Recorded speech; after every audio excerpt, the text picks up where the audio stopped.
Peace and shalom. This is Emunah Y'srael from the Sunshine State, and I am tuned into Debate Talk for You, the place where you can get intellectual exchange with no profanity. I love it. One. Don't touch that dial. You're now listening to Debate Talk for You Radio.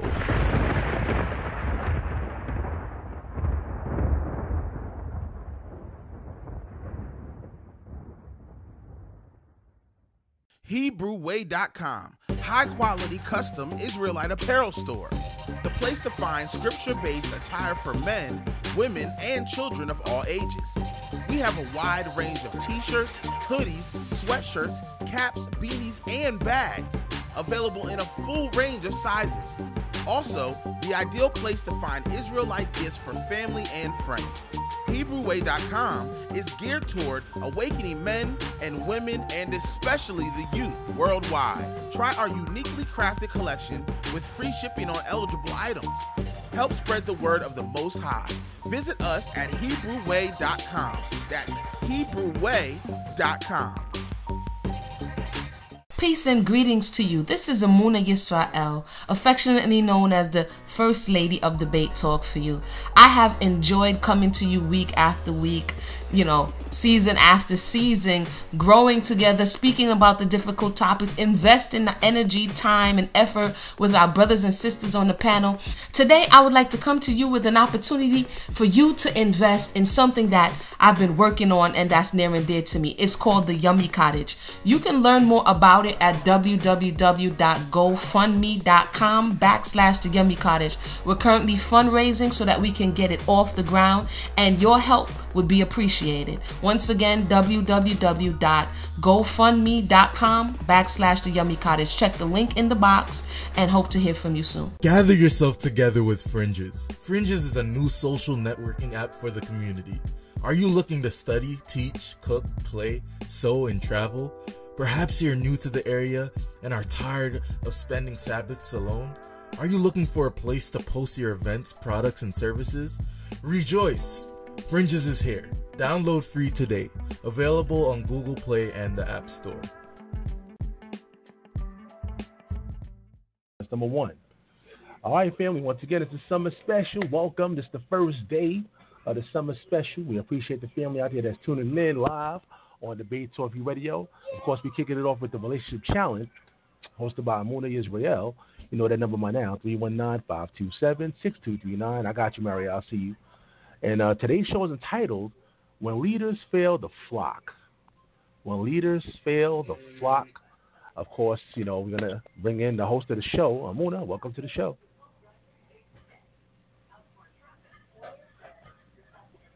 Emunah, are you there?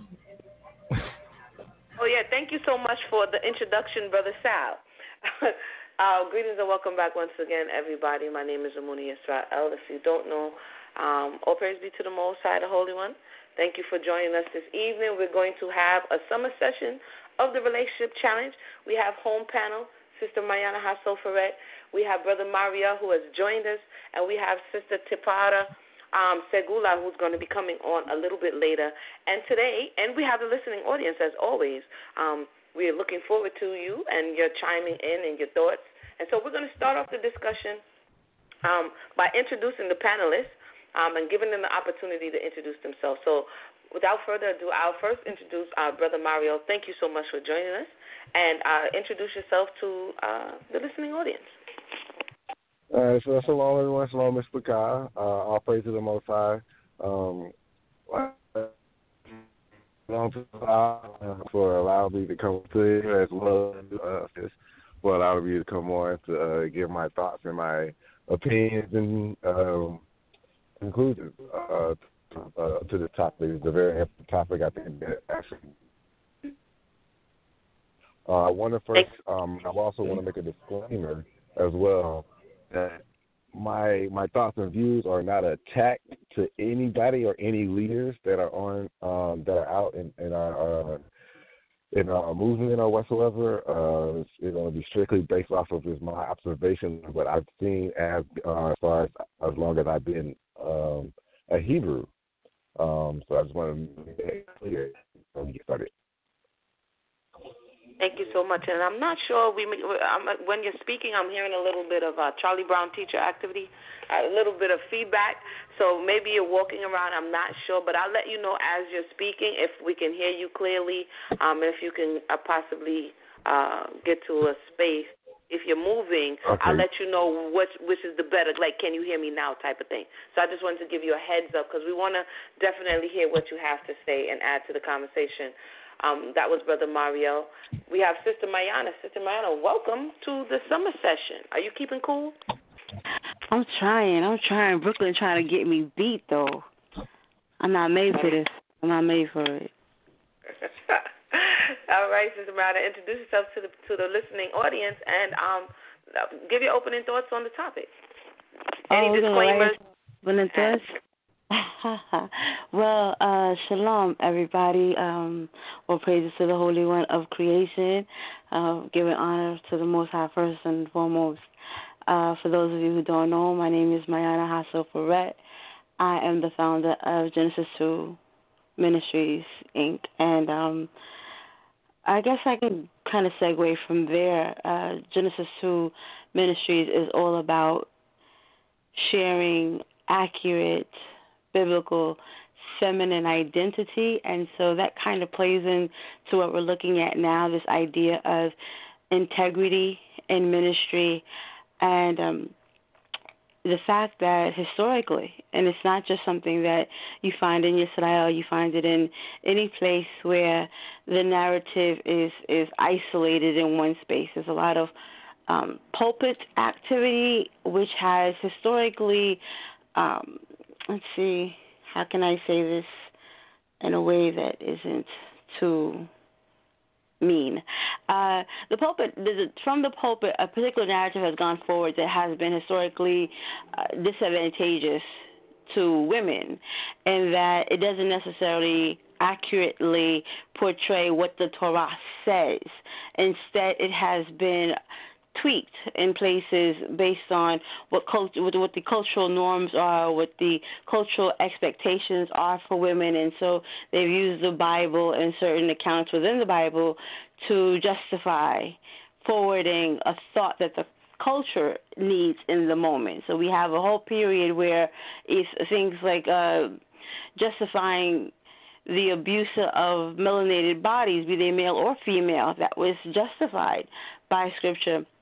And so that shows right there that the integrity of those who were in the position of shepherd or in the position of ministering or in the position of informing the people abused that privilege. And so what we're talking about now is the consequences of what happens when the people in the pews put a lot of faith in the people behind the pulpit. And I'll leave it there, and I guess that opens up the conversation. Indeed it does. And for those who are watching us on the YouTube, welcome. I put my camera on just for a little bit because sometimes I make funny faces, I have to admit. And so shout out to those who are watching us under the palm. Shout out to those who are listening on Debate Talk for You, Blog Talk Radio. Sister Mayanah, you brought up some keywords, some buzzwords, right? For me anyway, as we're having this conversation. So I wanted to rewind a little bit and see if we can start at asking a question. In your estimation, what is a leader? Before we could get to when the leaders fail the people, what is a leader? What qualifies someone to be a leader? What are those qualities? Is it a process? I'll start with MariEL. Is it a process? Is it the individual standing up and saying, you know what, I like this. I think I'm a leader. Is it us knowing a lot of information, knowing a lot of script, knowing a lot of text, knowing a lot of precepts? Like what constitutes a leader? MariEL, your thoughts? Okay.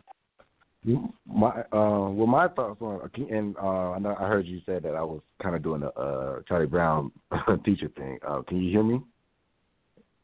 Yes, now I can hear you. You're loud and clear now. Okay. I got it to that two spot. Okay.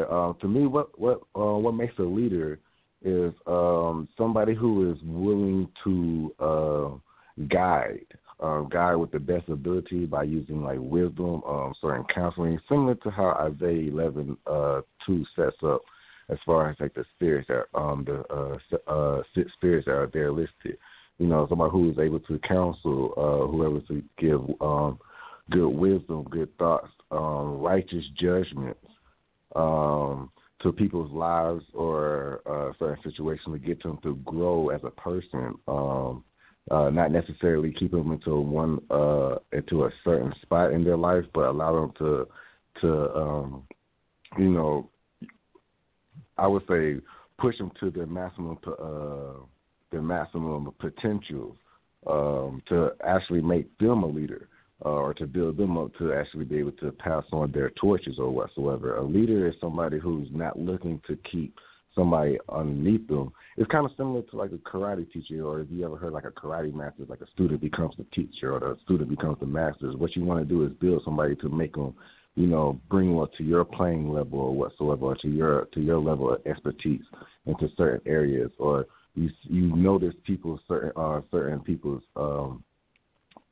expertise in certain categories or whatsoever, so you push them to be that. A leader also guides people to righteously, as I said earlier, to be, you know, the best that they can be in life or whatever situations that they're going through.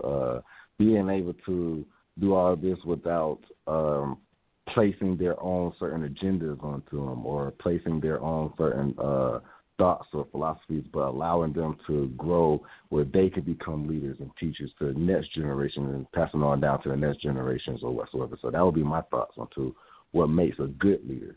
Because you can have leaders can be a leader, but it depends on if you're going to have a good leader or you're going to have a bad leader. See, you already went there. You went ahead, Brother MariEL. It's all good. You went ahead. It's all good. Sister Mayanah, what are your thoughts? What makes a leader? Or what is a leader?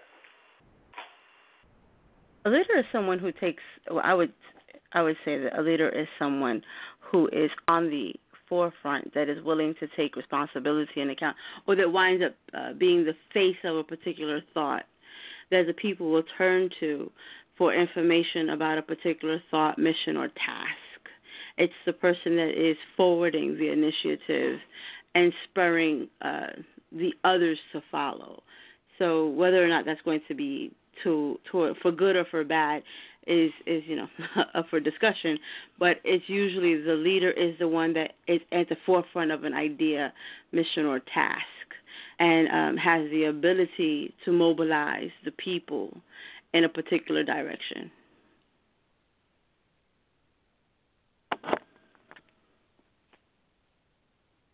You want me to say more? Talking on mute to the YouTube audience. My bad. So what I'm getting is that there are different qualities to a leader, and as both yourself and Brother MariEL said, it can go in both directions. Mobilizing the people, getting the people to movement, right, to going in a certain direction, whether or not it's by what they're saying or what they're doing. So in this space and time, if we bring leadership, which can be anything, leadership in the classroom, leadership on the job, leadership happens in different spaces. So we need oftentimes a forerunner, a person who is more knowledgeable than we are to take us under their wing and give us information. Our parents, as we come into this space, manifest into the flesh, are supposed to be leaders, right? They're supposed to show us the direction in which we're supposed to go. Now, if we have bad example of leaders, what can happen is that if our initial example of a leader is bad, or what it takes to be a leader, because some people are naturally born leaders, and then other people are natural born followers, right? Would you agree with that? I'm going to forward that thought. I'm going to say there's some natural born leaders, and then there are natural born followers. Do you agree with that thought? Disagree with that thought partially? Sister Mayanah, what's your thoughts? Well, as you know, I take exception to the use of the word natural. in many cases, and I think this would be one of them. But I understand what you're saying in terms of these are the instincts, or these are the inclinations of certain people from, before there's any training to the left or to the right of it. And yes, I think that has been my observation, that some people they're more inclined to wait for someone else to do it. They're more inclined to, whether that be for someone else to put in the work for the research or a particular stand before they want to protest an injustice. They want to see where it goes. Or if someone else is going to be able to kind of buffer the fallback. And that's what they expect. That's what most people expect the leader to be, the one that's going to be the buffer between them and the fallback. And there's a sense of kind of security by standing behind the leader. There's a safety behind the leader, which is why when the leader becomes unstable, the person who is depending on, the one we're calling the follower, that person becomes jarred and unstable and even traumatized in that space, because there's an expectation that the leader has to be stable. And so that's why, it's a bad practice, but it is the practice that people tend to put their leaders on pedestals because they need them up there. They need to believe that they live in those spaces. And if you have someone that is not balanced, they can take that exalting too far and begin to believe in their own mythologies and the legends said about them.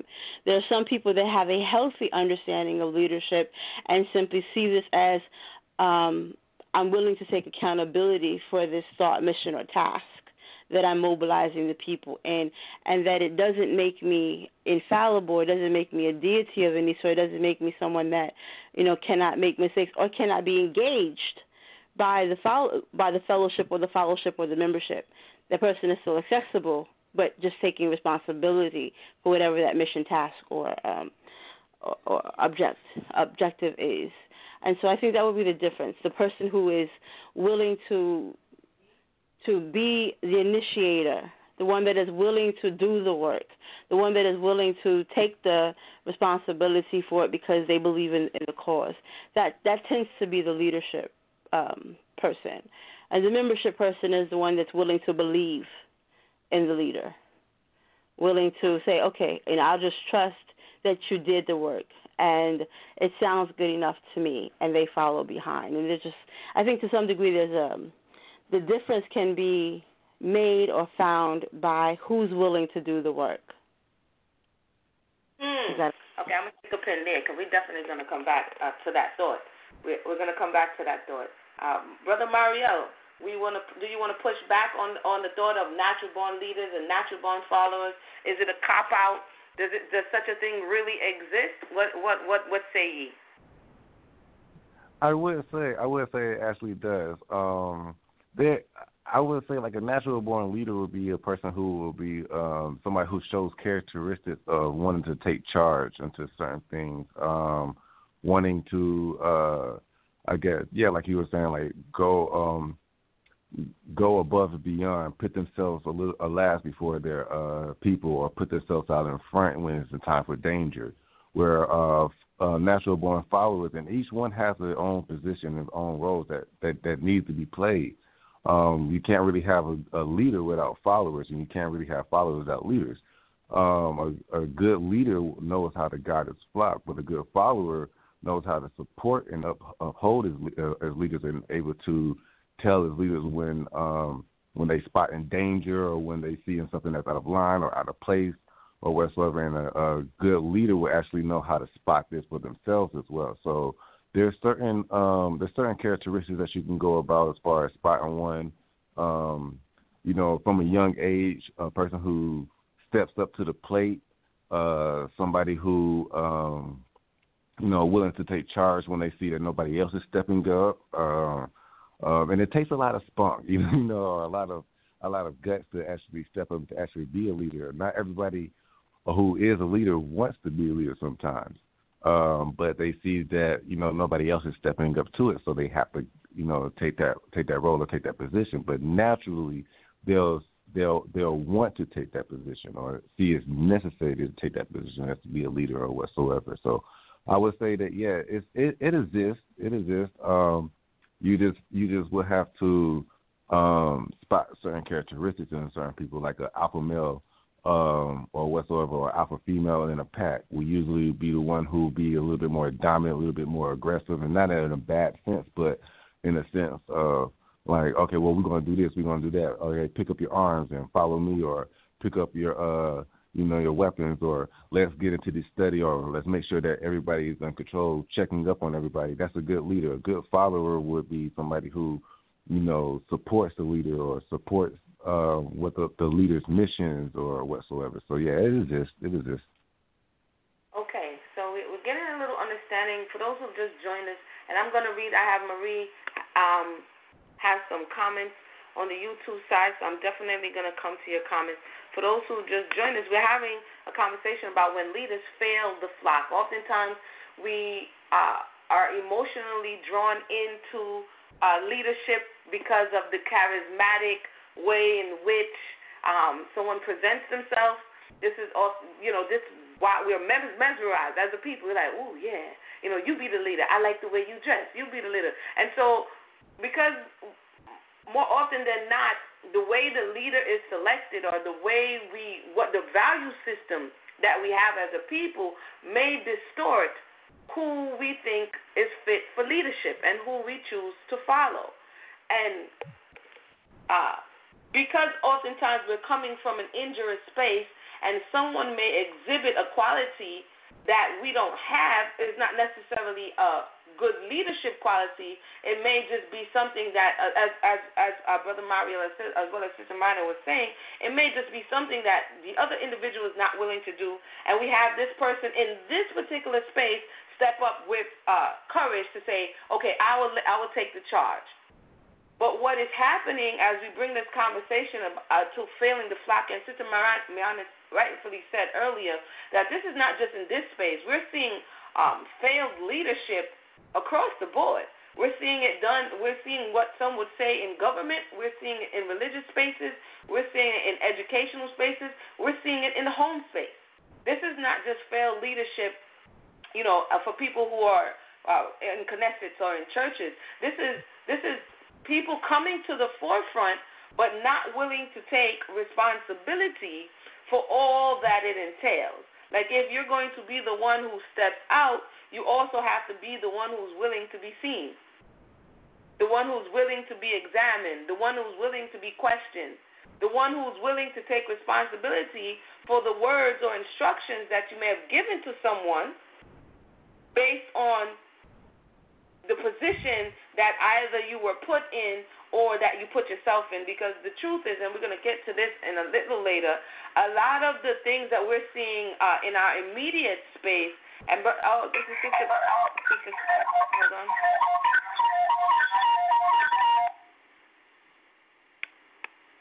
There we go. There goes Sister Mayanah. Welcome to the conversation. I'm like, Sal, Mayanah, who is it?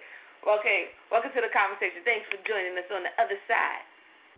A lot of people who come in on this space of leadership, as we're hearing, some don't want the job, and others, for reasons beyond the security of the flock and actually leading the flock to the proper spaces, it's for the self.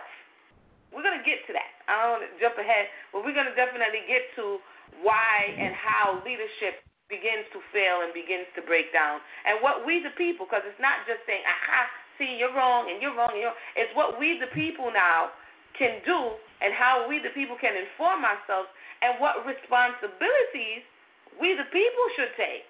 What precautionary measures should we take? What should we look out for when someone presents themselves to us and says, I'm a leader? Because this is where we are missing the mark. This is where we are contributing to our own, for lack of a better word, our own downfall, our own demise, our own hurt, our own pain. Sister Mayanah, what are your thoughts before I read Marie J's comments? I'll put mine on mute. Go ahead. I will have to concur with those conclusions. We do contribute to our own hurt when we aren't willing to at least pay attention to what the leadership is saying and saying, okay, does it bear out? It does. Look, the fact is that a lot of our leaders are charismatic. We're attracted to that. We're still a people that are attracted to being stimulated. We get stimulated. We like sensationalism. We like to see what's going on. We want to feel something all of the time.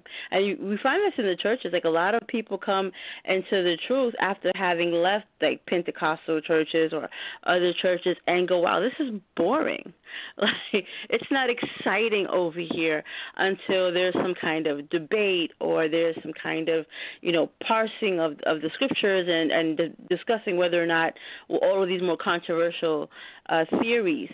But for the most part, the idea is, wow, it's kind of boring on this side. Like, where's all of the excitement? Where's all of the charismatic teachers and the leadership and the dancing and the catching of the whatever and the speaking in tongues and the like?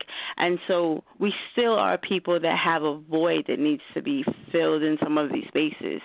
And so when we find a leader that or a speaker that is charismatic, that is passionate, that makes us feel something, we find that those people have a great following.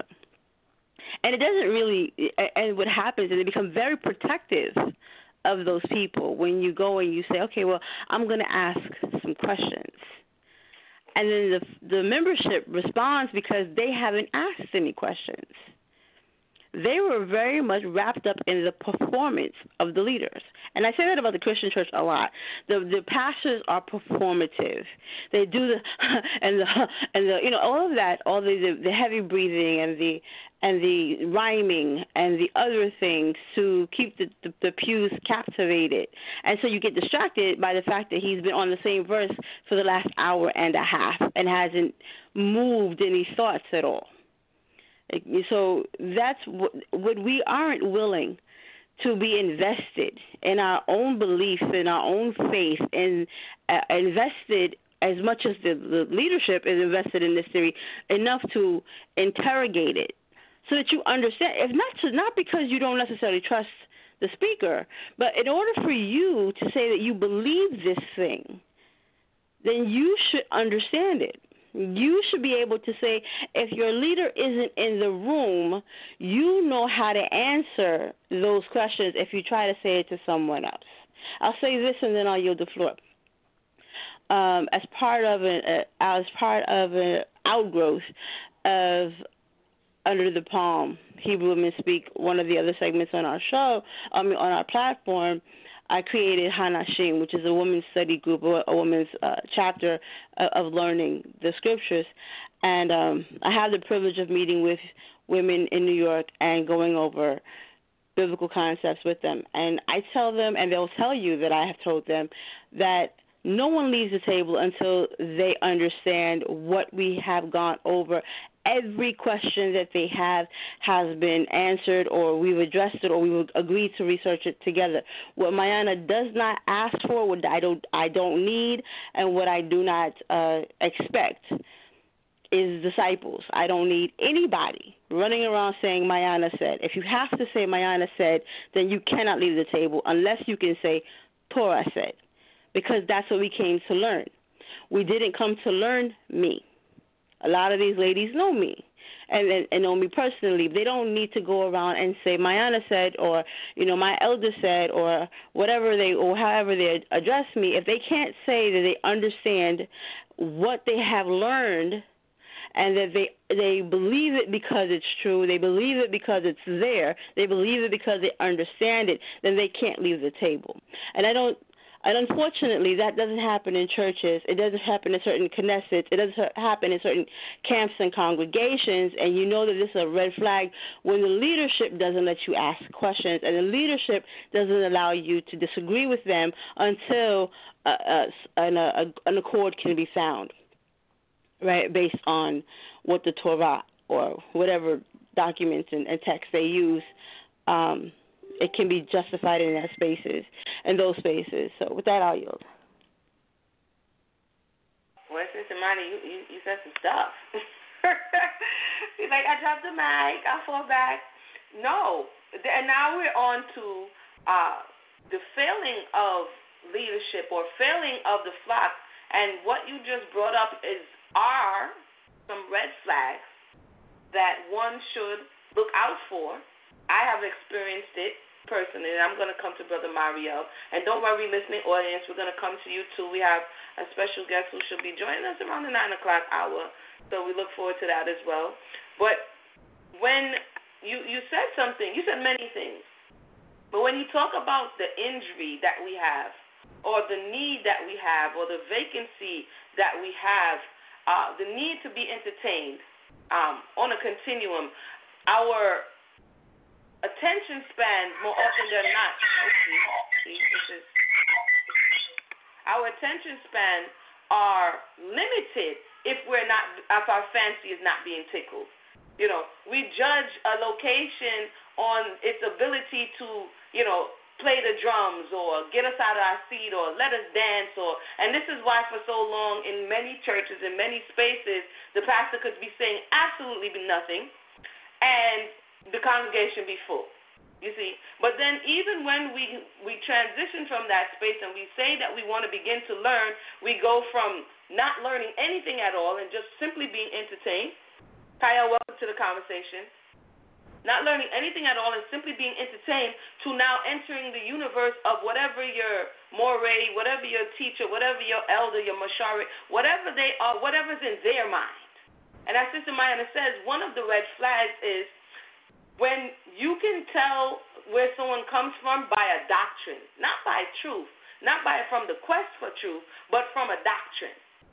You see what I'm saying? And what has developed are a myriad of doctrines. And we say, okay, well, what is this? Okay, this comes from my leader. This is what my leader is saying. Not necessarily this is what the text is saying, or this is what the truth of the matter is. This is what my leader has given me, and I can't deviate from that. And also, when you go to ask questions, either you're flat out ignored. This has happened to me. I'm the question asking. Like Sister Mayanah talked about, if I don't understand, I'm just going to sit there. I'm going to take notes. I'm going to let you speak. But then when I have a question, if there is a block on the answer, or if you're unwilling to say, you know what, I don't know, or if you're unwilling to say, let's research it together, that, my friends, is a red flag, and that is a fault within leadership. And the issue is we see these things, but because we are infatuated, male and female get infatuated because we're coming from a place where we lack knowledge. We were prohibited from reading in many spaces. When you went into the church, it was just feel good. And so someone who looks like they put the time and energy into knowing something, we're like all googly-eyed for it, like, wow, how did you learn all of that? You know all that?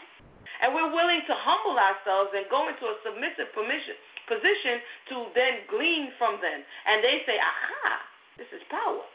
You see what I'm saying? Aha, this, I like this feeling, even if the individual didn't start off that way. You know what I mean? This has just been my experience. Even if the individual didn't start off as, yeah, I want to dominate you, I want to subjugate you with the word. But once they picked it up and realized that there was power in it, because the people in their willingness to submit to the Creator found someone who was reading from the book, and it kind of looked like that this person was of the Creator, and they felt that power, and they got that first search. As a matter of fact, Brother Akwete, I just watched a video before I came on here, and I think that video is about fame being a drug. I had to like it because I'm like, this is absolutely true. That surge that you get when someone recognizes you or accepts that which you're offering and places a level of value on it, if you're not leveled and if you're not constantly looking to balance yourself, you can quickly go off. And I see that with leadership, that when people feed into their narrative, and then it gets bigger and it gets bigger until it's unchallenged, until they become, what's the word I'm looking for? I'll just stick with unchallengeable at this point. Brother MariEL, what are your thoughts? What are your experiences on how leadership can quickly or incrementally veer off? Sister Mayanah touched on a whole lot that I was going to say, so kudos to her. Like, it definitely, like the churches, if we can see like in the Christian churches or whatsoever, a lot of us coming from, like what we could say, considered a concert kind of. You know, you have charismatic, it comes from a charismatic place, and we can also see that as well as in Israel, where we are attracted to that. We are definitely attracted to new, entertainment or whatsoever. That's one thing that we are attracted to, as well as like when we come out that space, and that's how I kind of came up out of it. I wanted to learn more. I took it upon myself to like, okay, well, yeah, that's all great and good as far as like, yeah, you got the dancing and music, okay, but I'm here to really mainly learn about Scripture. So now I have a lot of questions, and then when they, come into a blockage of questions or whatsoever, I do want to throw up like what is another red flag. When you start asking questions and then they start, instead of answering it, they throw up like red harmonies or straw mans or whatsoever, where they somewhat degrading, saying that you're understanding or you're not understanding, or it's like you came across something and you want to ask them about it and they're like, no, well, that interpretation is wrong or whatsoever, without giving you any type of rebuttal to this conversation. To this question that you have. So it comes out and as far as like they degrade you to try to keep you underneath them or whatsoever, saying that you're unlearned or you need to study more or whatsoever. But I am studying, and I also see that. I also see that another thing is that they won't allow you to hold them accountable for a lot of things. Whether like, yeah, they might have a scripture that might be wrong, or you might learn something that may not line up to what they're saying. So that's where it gets back to what you were saying, is like, my teacher said this, so therefore it's that, instead of it just being from where, okay, well, I learned this from the truth, or I learned this, from reading, studying, and reading the scriptures or whatsoever. So what do you think about this? And instead of them saying like, oh, okay, yeah, I guess we can go over there or whatsoever, they just throw you aside or whatsoever and throw your whole mood aside, as well as like people who are really into this, whole charismatic teaching or whatsoever. They won't even try to test the person's wisdom, and I see that that's an issue within a lot of leader followers. I would say they won't test their leaders' knowledge and see what they're understanding, or even do backup research into what they're saying or anything like that. And that right there can cause a flaw within, just our whole community as a whole, where we're not testing their integrity or testing their understanding into a sense of like, yeah, that, okay, I can see where they're getting that from, or yeah, I can see that that's where they are doing, or Toda. I see where they get that from or whatsoever. But, I like to ask a lot of questions. Like, that's one thing that, how I test my leadership. If I'm able to ask a lot of questions and they're actually able to answer it, or they're actually able to be honest about it, I can tell a good leader from that as well. So I'm going to deal with that. All right. That was the verse of Brother MariEL. I understand, and I agree. Testing leadership. We're going to come back to that, and I was alluding to that earlier.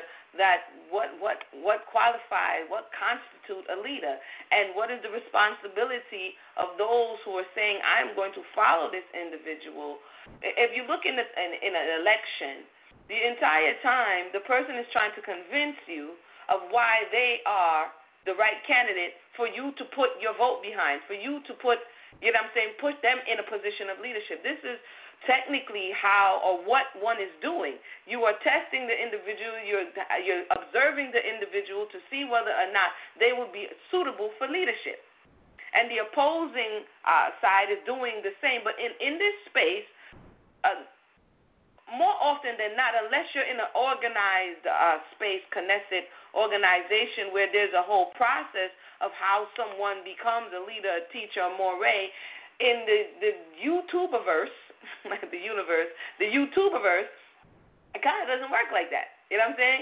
You just pop up, and then you just start breaking down some stuff, you know, and then you start sending out whatever you do, and then, you know, and then the person is like, one person says it, so then it must be true, and then we have this trickle-down effect of people just repeating what they've heard and don't know exactly where it's coming from. And because in this space, and then we're going to come to the call and then back to Sister Mayanah, in this space, a lot of people are disconnected from the people in real life. It is even more dangerous than it was when you actually interface with the person, when you may know their family or know their friends or know their spouses. In this space, you can become anyone you want to, right? And then what happens is, all you know of the individual is what you see, and then they suck you in from that space. And I've seen throughout Israel, awakening Israel, Jacob, where people then want to move from the virtual space into real-time space, and therein lies the problem. When you get into real-time space, not having been around that person except through DMs and you know, comment sections and all this stuff, and then you see a whole new world that you didn't expect, or phone calls, because people don't even phone call anymore. You see a whole new world, and that creates another host of problems.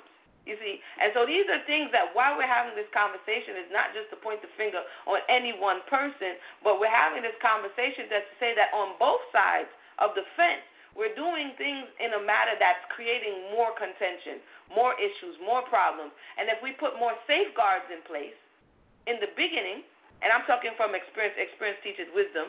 That's what they say where I come from, experience teaches wisdom.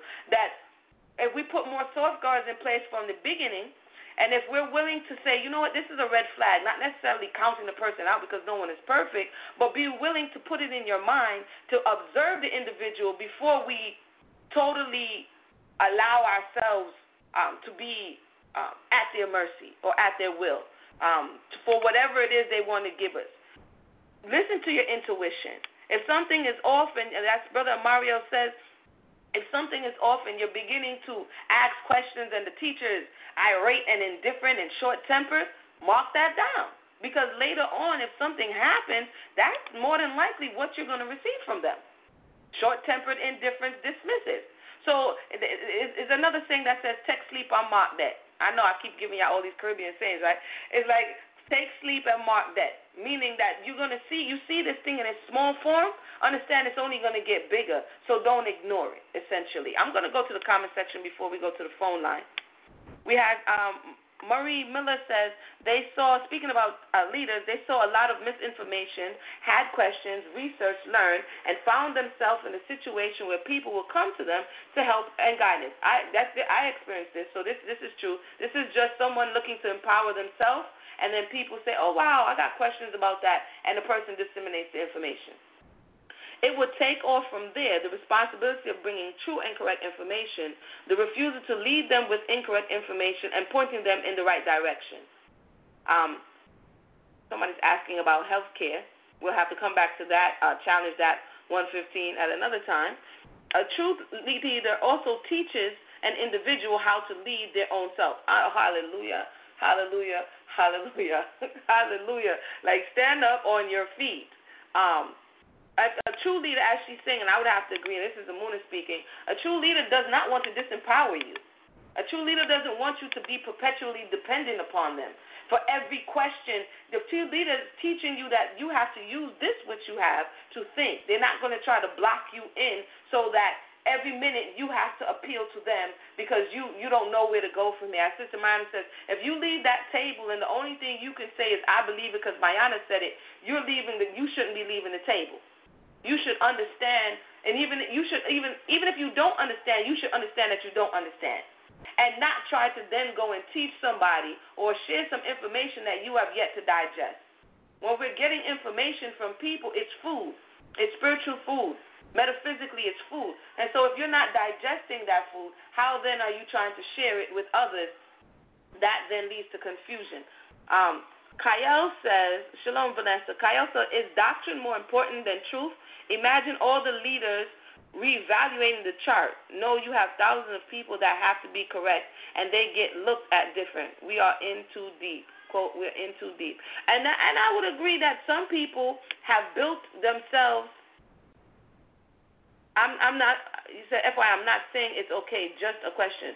No, I would say that doctrines are like these. To me, doctrines are where the proverb says, lean not on your own understanding. So doctrines for me is the individual not having all the pieces to the puzzle, and they're leaning on their own understanding. And so they're patching. It's a patchwork. They'll be like, oh, no, don't look at, the emperor has no clothes, so don't look behind me. You know what I'm saying? Don't look under here because I got a Garden Girl trail on for those who know about old school Cosby show. You see what I'm saying? And so doctrines are not, they're pieces of truth and pieces of lie and pieces of I don't understand. And because I don't want to look like I don't know, right, and I don't want to present to the people like I have shortcomings, then I create these doctrines to explain things away. And we kind of like that because we don't like missing pieces as people. Doctrines wouldn't stand if people weren't willing to believe and invest in false narratives and doctrines. If people were willing to say, you know what, I feel you on that, but I don't really understand that part, and I'm going to go ahead and leave it there. It's like putting a puzzle together. And if you don't have the piece for the puzzle, just say you don't have the piece for the puzzle. Don't go around making stuff up. And that's kind of why we have these wild, crazy doctrines from east to west. But I'm going to go to Brother Sal right now, and then we're going to come back and check on Sister Mayanah. Brother Sal, you said we have a caller on the phone line.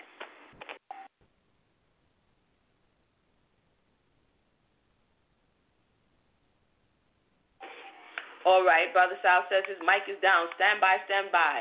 Sister Mayanah, since the mic is down on Sal's side, what are your thoughts about the way leaders craft doctrines and how these things are birthed? And do you agree with what Kyle is saying, that there's so much vested into it, you know, we come too far to turn back now? Go ahead. Are you there? Can you hear me on this side? I can hear you on this side. Oh, wait, let me mute my mic. Hold up. Can go to Brother MariEL while I call back in? Wait a minute. Wait. Oh.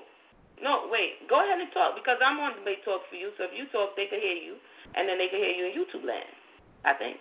I don't think they can hear me. Why don't you? No, they can hear you because my phone is on speaker. So they can hear you through the speaker. Okay, that works. Like the L hookup. So what's wrong? What's good? Like you on the thing and they can hear you through the speaker until Sal comes back. It's all good. Go ahead, sis. Give me the question again. MariEL, we coming. Kyle was speaking about doctrines being more important than truth. And I put in there that leaders, you know, he's talking about being in too deep and how doctrines are formed. And my estimation is incomplete information, and oftentimes people want to act like they have the whole picture, and so they forward this theory, really. Doctrines sometimes are really these theories with missing pieces. So we're talking about how that contributes to leadership losing credibility and leadership failing because of not being honest, I guess, with themselves and with the people. What are your thoughts? Whenever I think about that, I hear the words of Jeremiah, and I hear the words of Ezekiel. Jeremiah, who tells us that the people in leadership say peace, and there is no peace. I think it's in Jeremiah 8:11 and 6:14. I think 8:11 is it? I think 14. But I have Ezekiel up, actually. Ezekiel 13 and 10. It says, precisely, I'm reading from the ESV version, actually. Precisely because they have misled my people, saying peace when there is no peace. And because when the people build a wall, the prophet's spirit was whitewashed. They say to those whose spirit, no, it says, say to those whose spirit was whitewashed, they shall fail. There shall be a deluge of rain, and you all will fall, and a stormy wind will break out. And when the wall falls, it will not be said to you, where is the coating with which you said it? So basically, what we see Ezekiel adding on to it, Jeremiah, twice that I can think of, about the people in leadership saying, peace, where there is no peace. They're saying this, that the people in leadership are whitewashing, that there's a weakness in the doctrine. There's a weakness in what's being said. Instead of allowing the people to actually build on something that's solid, have something that really is, we talked before about what's a good defense, a strong boundary, strong rules, what actually works as an immune system in terms of a defense because it's solid enough to build on. I think the leadership is whitewashing, so you don't see the cracks, you don't see the failings of certain things, and so you trust unwittingly, and what the Most High is saying to them is, you know what? You will go ahead and whitewash it. You'll make it look shiny. You make it look safe, but I will throw something against it. It'll be subjected to my wrath, the rains, the hailstones. It means you will be peer reviewed. So it's going to happen.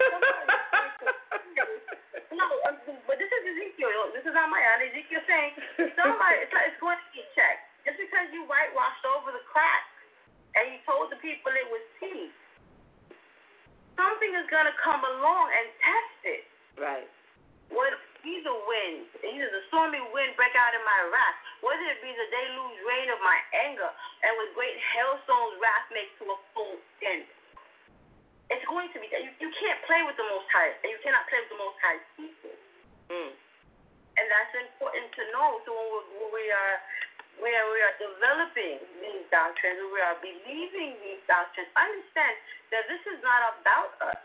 The Most High is saying, look, these are my words, and these are my people, and please believe I'm behind. I see you. We're like bad children who don't think that daddy and mommy is gonna come home. That's right.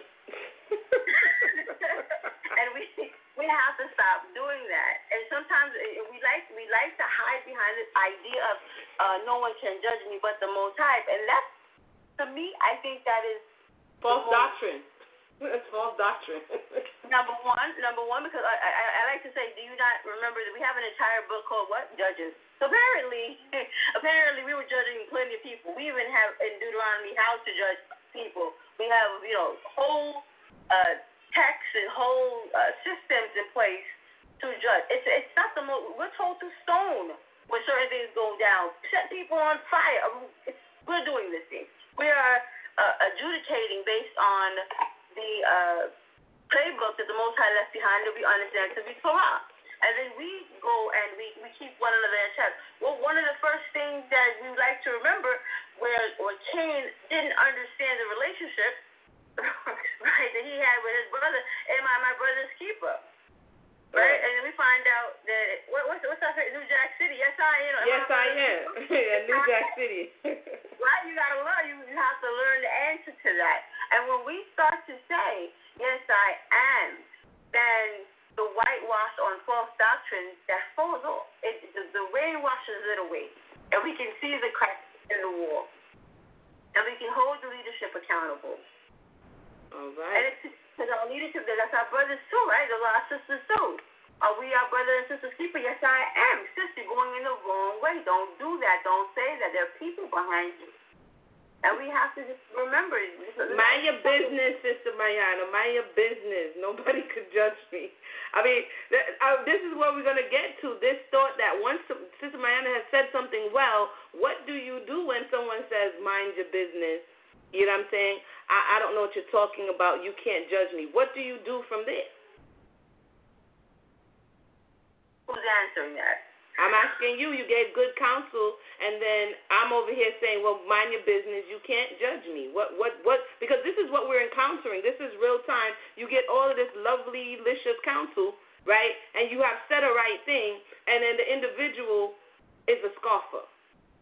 According to Torah, according to the wisdom saying, what do we do from there?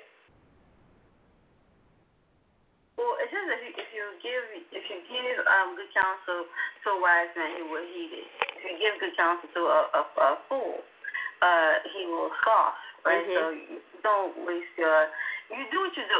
Your job is to put it out there. Mm-hmm. But after that, you go and be healthy somewhere else. Right.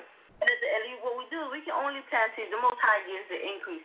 That's true. And we say that. I think we hear it repeated in the common era. But understand, that's an agricultural analogy. Correct. Because And it lets us understand our limitations as the created. All we can do is plant the seed. We have no control over nature. We have no control over whether or not the soil is going to nourish, the sun is going to shine, the rain is going to do. So all we can do is plant. The Most High will give the increase. We see that in nature. That's the limit of your contribution to sustenance. You planted. Now nature has to do its work, or the Most High has to, meaning the Most High is going to do his part. That's all we can do with one another. Our job is to say, okay, brother, don't do that. Sister, don't go there. I see this for you. Be there. Because listen, we have to, Emunah, you and I have seen it probably.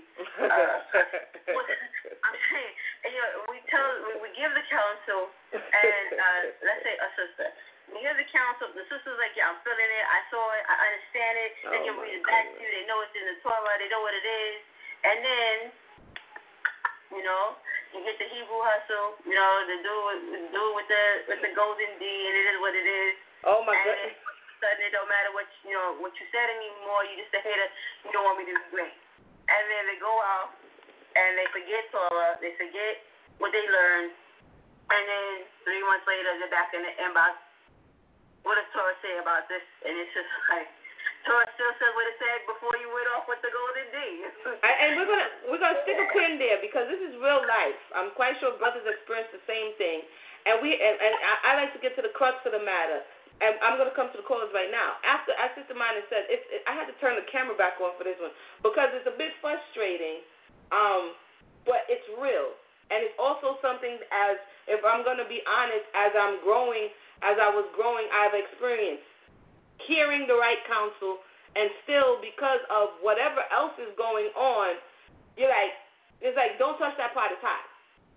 And then all of a sudden, you touch the pot. And then you're like, why did I just touch the pot? The pot is hot. You see what I'm saying? And so what is that that's causing the individual to walk into a situation that you see red flags, it's problematic, the person is not what makes us want to believe it? What makes us think that it's going to be different this time? This leader is not going to fail me. That's a thought. That's something for us to think about while we go to the calls. Brother Sal, I heard he's back into his house. Brother Sal? You can go to the first. Call up MariEL. Hold tight. We're going to check you out. All right. We got some callers standing by. For those who are new to the show, the number is 319-527-6239.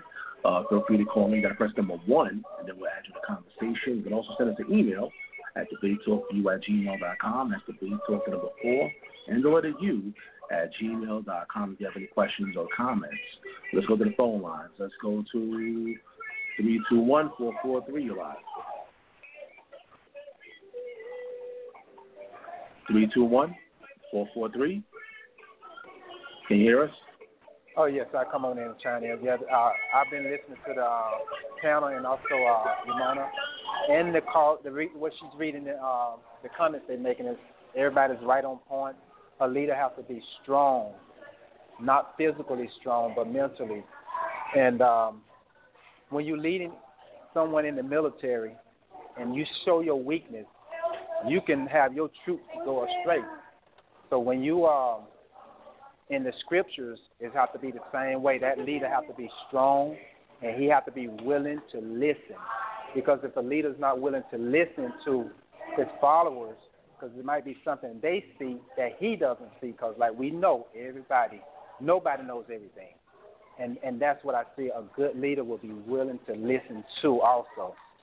And that's all I got to say.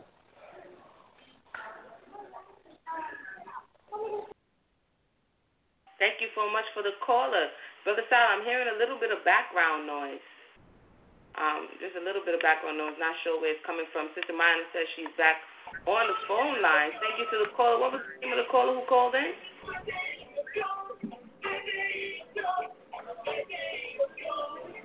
Yeah, he's still there. 321. Somebody listening to something. Oh, okay. I was pretty much done. I was done. I was saying, what was the name of the caller? If you wanted to share your name for call, and so we can thank you. I'll go by Tabin Israel. Okay, thank you so much for calling in. Feel free to stay on the line and press if you have any more questions or comments. Brother Sal, can we go to the next? Yeah, I'm having some feedback too as well. So anybody, let's mute your mics if anything. All right, let's go to the next call. Let's go to 561-441. You're live. Shalom, family. Can you hear me? Yes, we can hear you. Oh, okay. I'm sorry, you all. As soon as you all call, my daughter is calling because she got to pick up from work. Just give me a minute. I got to click over and let her know her dad is coming. Hold on. I'm sorry. No problem. All right, we'll get back to that caller. We do have another caller right now. We got 203-942. You're live. 203. Hi. My name is Rowan. A couple of things. The first thing is that I like what the second speaker was saying in regards to making sure that people were educated in what they needed to understand before they left the room, so it wouldn't appear to be her doctrine versus the written doctrine. It's important that as people that believe in the Bible, whether you're Messianic or non-Messianic, that you at least understand Deuteronomy chapters 1 through 6 and also Exodus chapter 12. There's a reason why there is a specific level of appointment of leadership initially when you are brought into this world. For instance, your parents are a very important leadership. The firstborn of the house, very important leadership. Your grandparents, very important leadership. And then those people have people to answer to as well. Problem with what's going on in the world today is that there's not really much accountability for decisions and for comments and for how we hear issues in ministry overall. And I think that is something that we can work a little bit harder on to address. And part of the reason why it goes on that way is because if I don't have anybody that is able to correct me, if I'm the all-powerful one who claims and believes in their heart that I am the one who sees from God and that's all that matters, then you can't prevent a lot of injury that is happening in ministry today. Agreed. Thank you so much, caller, for calling in. What's your name again? My name is Roland. Roland, thank you so much. I agree with the caller that the space where a lot of leaders find themselves in, and if you're on the phone lines and want your questions or comments or concerns to be heard, feel free to press 1. The space where they find themselves in. Sister Mayanah, I spoke about, the reality of how people perceive someone in leadership. Instead of, more often than not, stepping in front, and this is me speaking now, instead of stepping in front, they step above, right? So you go up on this podium. In Hebrew, it's called a bema. You go up on this high place so that the people can hear you, right? So when the person is elevated on this high place, this platform, this stage, this bema, there's something, in my estimation, spiritually that happens in the minds of the people who are observing them. This is why when you see icons and star makers in Hollywood, the person now becomes somewhat a demigod in the minds of the people. Because they are elevated in their eyesight. This is the danger of stepping into certain spaces without being appointed, number 1, and without the humility, number 2. Because individual will begin to think that because you're getting this adoration from the people, because you're getting this respect from the people, because you're getting this energy from the people, now you are like unto a God. And if we remember in the beginning what the Nakash or the serpent said to Hawa or Eve, he said, you shall become like God, knowing good and evil is what he said. But this concept, if you look at humanity seeking or enjoying spaces where they're like unto the Creator. This is where the Nakash the ego can take over the individual, and they feel as though they are the Most High.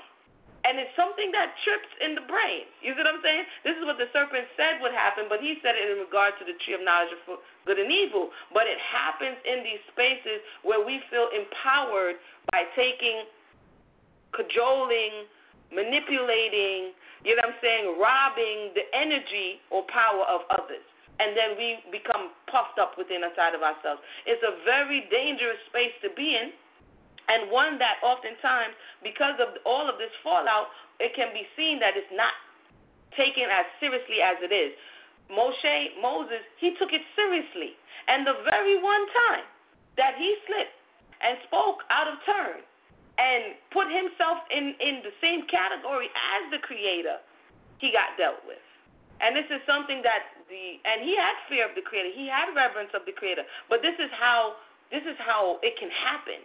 This is how it can happen so quickly that we also have to be on guard, because the leader is in a very precarious situation. Let's just say that. It's not all that is cracked up to be, unless the individual thinks that they don't have to take any responsibility. They only want the good and not the bad. It's like procreation. Everybody, the most part, many people like the act, but many people don't like the outcome. You see what I'm saying? The baby that comes after, it's a what happened? How did you get here? As opposed to you going into this space knowing that this is the responsibility that's going to come from. That's another topic. I'm going to check on Brother MariEL, and then we're going to come back to the phone lines. Brother MariEL, what are your thoughts on what you've heard this far? Okay, yeah, y'all went way ahead. I got several things I want to catch up on, though. As far as like the indoctrine, because I know you brought that up a couple of questions ago about the indoctrines. I wanted to give my little touch up on the indoctrines. As far as like why do doctrines pop up like that? I see a lot of people, or I see this big in Israel, where they will prey on weaknesses. For instance, there are certain, and not trying to attack any certain doctrines that are outflowing out there, don't want to cause any drama or anything like that. But for instance, like the Esau doctrine, we know that we have kind of a hatred just as a people right now for the Caucasian race. So we do play big onto to the Esau doctrine and try to reel people in, as well as we want to be. A lot of people want play onto the whole role that people want to be important in life. So we play on the 12 chart chart. As far as like, yeah, you're the chosen people, you're this, and that really reels in a lot of people in the sense of like that, because of like, you know, people want to feel important and people want to feel above people or whatsoever. We do play onto that a lot. So I wanted to touch that, or I wanted to pin onto that, as well as the whole. You had the question about only God can judge me, or what should you do into that situation? What rings the bell a lot is what the word of Ezekiel says, that, you know, the blood. Make sure that you take the blood off of your own hands and stuff. So that means you tell the person, you have the obligation of telling somebody once, you know, and then if they don't listen to it, then you move on, because the blood is not on your hands anymore; it's on their hands now. But if you go off and you allow people to do whatever they want to, or you don't hold people accountable or anything like that, then and shout out to Roy. I know him personally. me and Ock there built a whole lot. He came to Atlanta where I'm at, and we did a lot of building and stuff like that on that sense. But how he was talking about like trying to hold a leader to accountability or whatsoever, or nobody's there to hold accountability. Our community needs a lot of elders to be able to hold the leaders in charge. That's in charge. We need certain leaders to actually be able to step up and hold other people accountable, and as well as this flock being able to hold him accountable, because it should be like a trifecta. If you understand like the priesthood, the kingship, as well as the prophet, each one of them held each one of those statutes, even though these are offices of authority. Each one of them held the other accountable. You know, the priest will usually hold the king accountable. The king will usually hold the citizens, which usually will pop up as a prophet or whatsoever, will hold them accountable, as well as the people will hold both of them accountable to what they're doing. So accountability plays a huge role in Israel that I see that we are lacking in this day and age or whatsoever, as far as what we're dealing with Israel, which is the reason why a lot of doctrines do fly out, you know, or a lot of false doctrine flies out or whatsoever. I also want to touch on as well as dealing with accountability or whatsoever. As far as when I was getting that, a king being held accountable, we can use the example as David. David took it upon himself to go and sleep with Uriah's wife. Have him killed and whatsoever. So what did the Most High do? He sent an ordinary person named Nathaniel to him, gave him a little story, and David was like, "Oh no, that guy needs to be judged," or that guy needs to be judged. And Nathaniel said, "Well, that guy is you."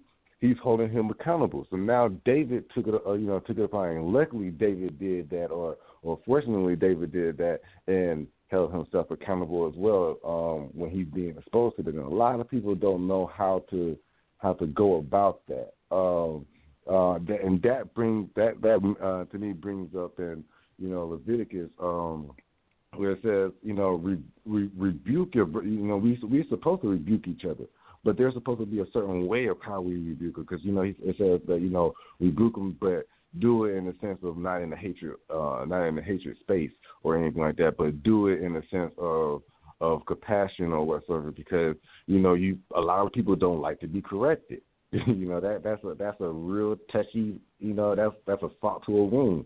A lot of people don't like to be corrected. So you want to go about very kindly or how you rebuke each other or how you tell each other, like, you're not supposed to be doing that or what you're doing is wrong. If you come at it with a real dominant way or forceful way, they're not going to really take heed to that, or they're not going to really take heed because they're going to think that you're just attacking them or you're attacking their character.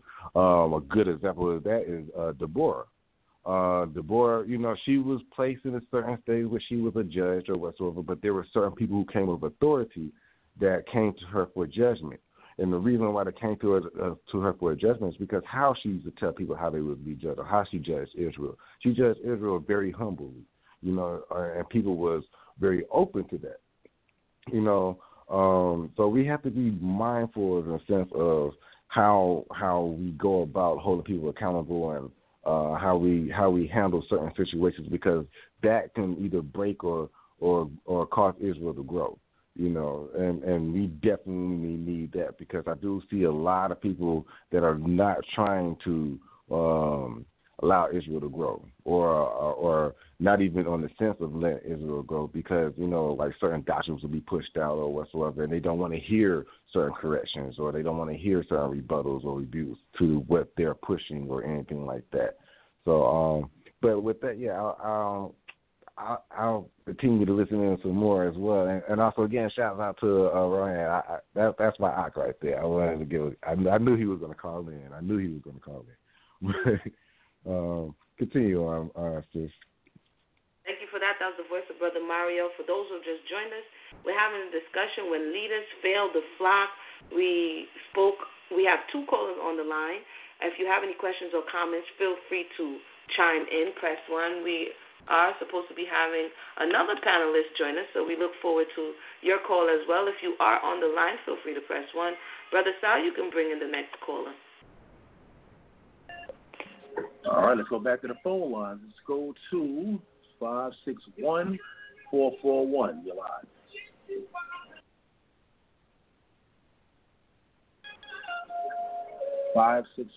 Can you hear me? Oh, I'm sorry. I had to can you hear me now? Yeah, you're live. I got you. All right. Yeah, okay. I was saying, Shalom family. This is my sister Maya, also known as Shapal. I was just calling because, I know we have a lot of things going in the leadership right now in Israel.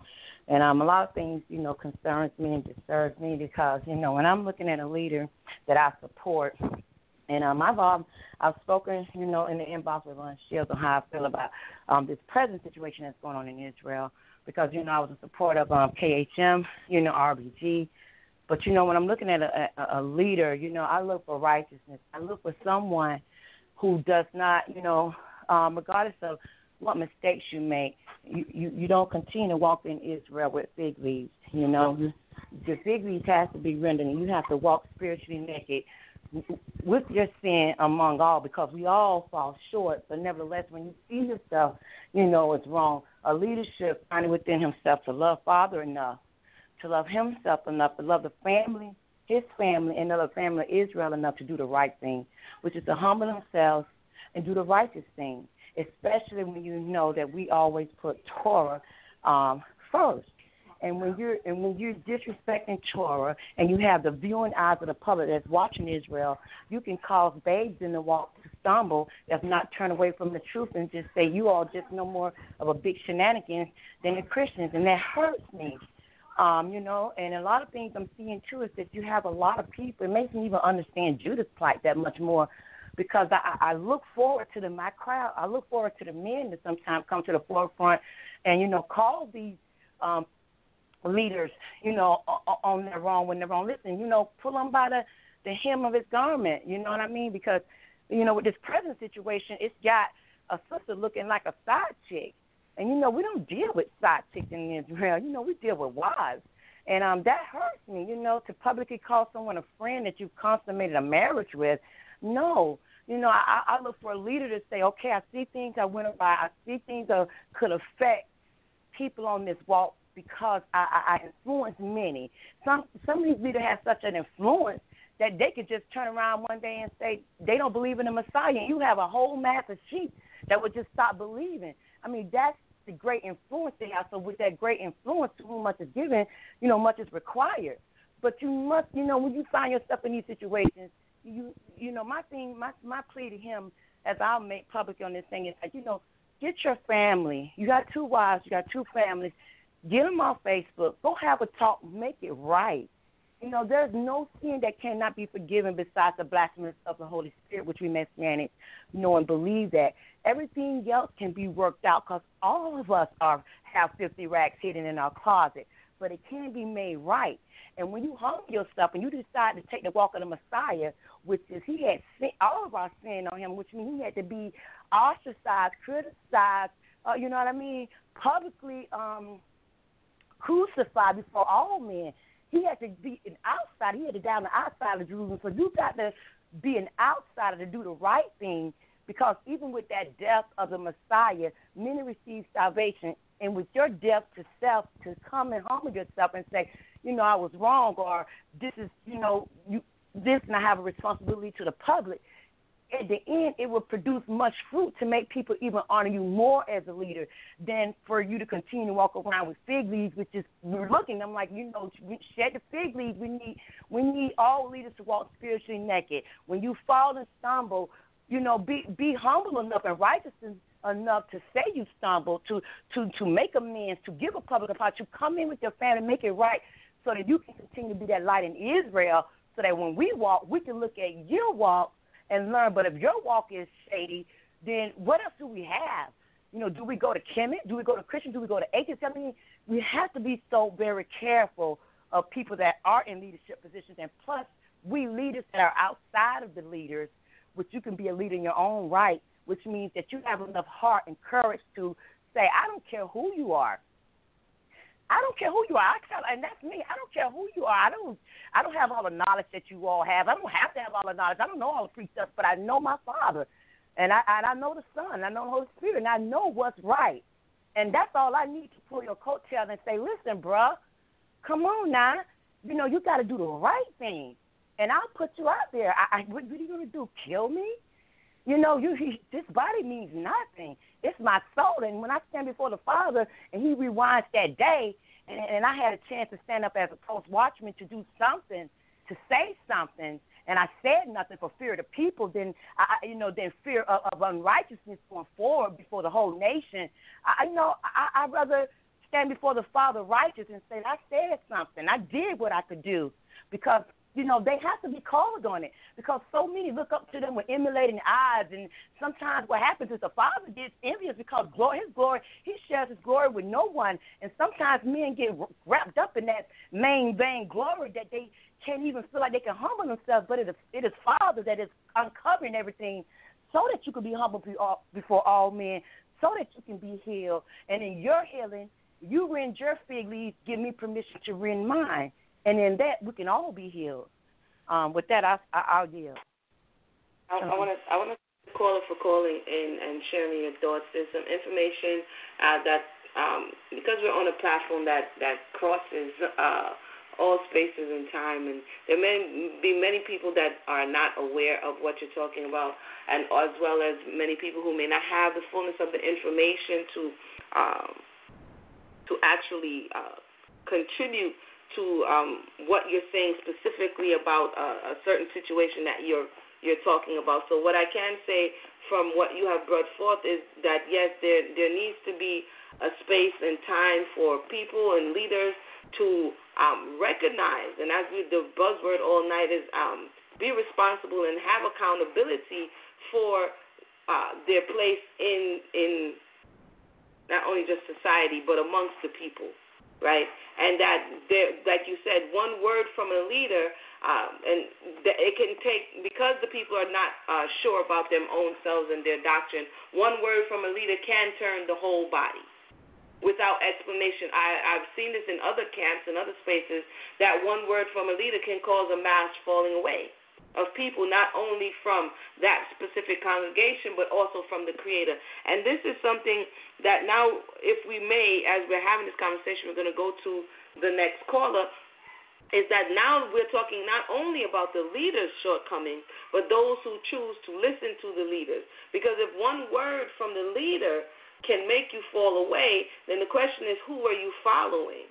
Who were you in search of? Were you in search of the Creator? Were you in search of truth and righteousness? Or were you in search of a personality? Because if I'm not mistaken, the text says, cursed be the man who put his trust in man, right? If I'm not mistaken, that's Jeremiah.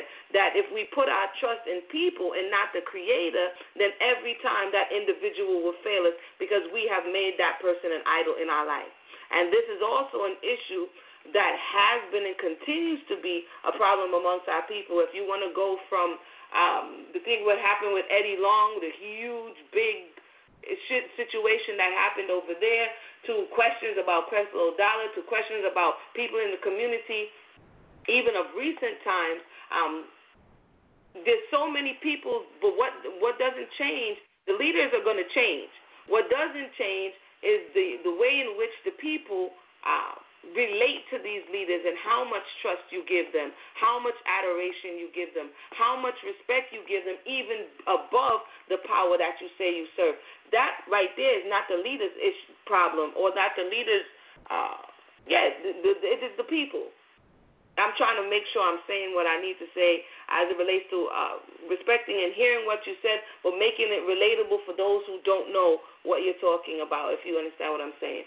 And so when you talk about what we're saying about the power that the leader has, that is the person, that is the individual has to take stock. They have to take account, because it is the people who are giving the leader the power. I'll say that again. The people give the leader the power, because you say, I give you permission to speak on my behalf. I give you permission to do the research for me, and I accept it. I give you permission to prepare it for me, and I'll consume it. That's power. When you give someone that type of power, you have to understand, and also as a person, as a follower, be responsible for what comes as well as a result of it. And I know that may sound a bit radical, but there has to be responsibility taken on both ends. We'll come to the next caller that we have in the queue. If you have any questions or comments, feel free to press 1 at this time. Brother Sal, the next caller. All right, let's go to 904-990. You're live.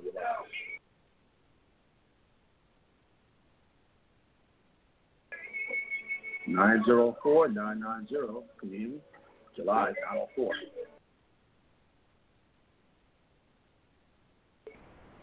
All right, going once, going twice.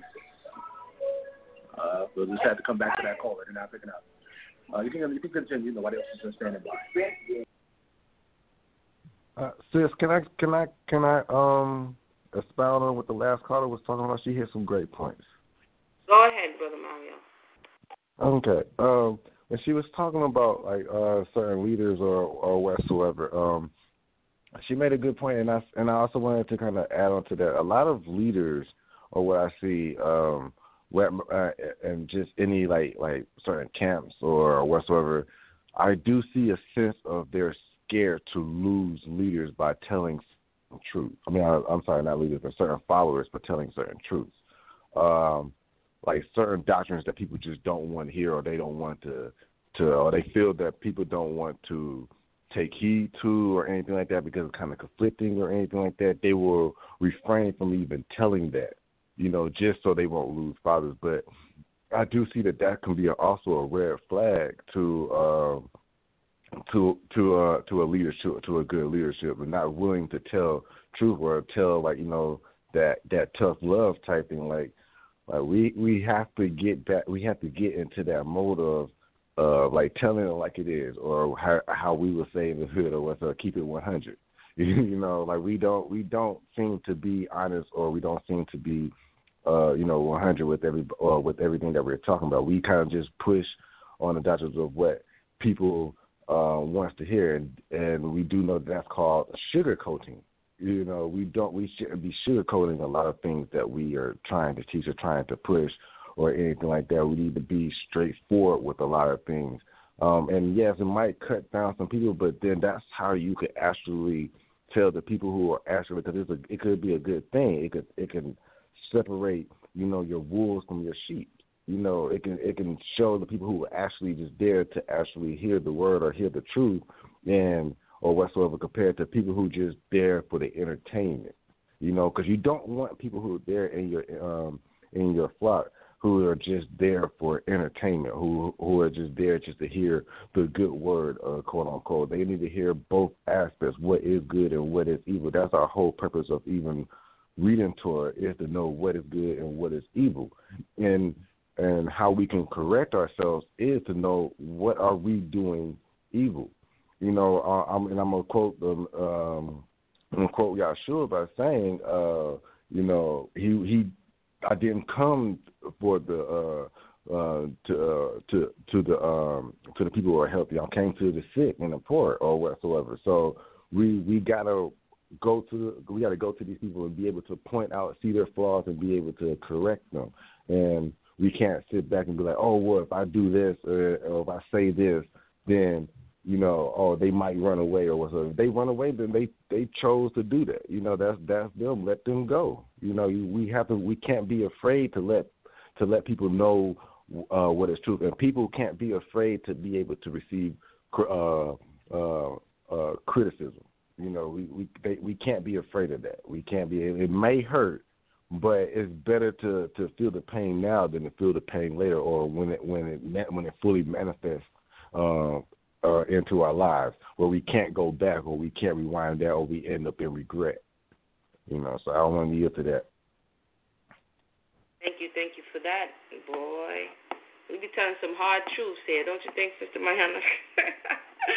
That's why we give serial thumbs down from time to time, because we've been having discussions such as these that are not necessarily the tickle your fancy type of discussions for the last 3 seasons on Debate Talk for You about issues that are plaguing our community. And so we are having a special summer session here. But if you have missed any of those episodes, from child support to birth control to what about the children to the rape doctrine to adultery, I mean, you name it, we've spoken about it, because we understand exactly what Brother MariEL just said. Either you're going to like us or you're not, but it's not going to be because you weren't, or we didn't have the hard discussions. What do you say? I'm going to check on Sister Mayanah, then we're going to come to the caller. Sister Mayanah, do you mince words? Are you afraid to have the hard discussions? Not at all. If I was afraid to have hard discussions, I'd probably have more followers, because people like to hear the good stuff. Everybody wants to be told the good word, and it'll be all right, and nobody can judge you. And there's so much. We understand why that is, and it's good to support one another, and it's good to give comfort to one another. But we have to be honest with one another, because there's this a falsity, there's a falsehood, there's a deception behind only giving the good word, because then the person doesn't have the opportunity to grow. There's the opportunity to learn is missed, it's stolen when we give this kind of false support and false comfort. Would you say that? I don't know. Would you say? And I'm going to come to the caller. We have many YouTube leaders. Let's stay on YouTube, right? Where there are a lot of followers, but they're not necessarily given a good word. There's some that has an outright perceivable hatred for the melanated woman, and people are listening, right? They're following, they're interacting. You know what I'm saying? So, what am I trying to say here? Is it okay for the masculine principle to come in that space and speak perceivable truth, and not okay, in your experience, for the feminine principle to do the same? Is the female expected to just say, that's good, I've been there to support you, and it's okay for the male to reprove? Have you experienced that? Or because we have some of that on social media that gets a lot of response.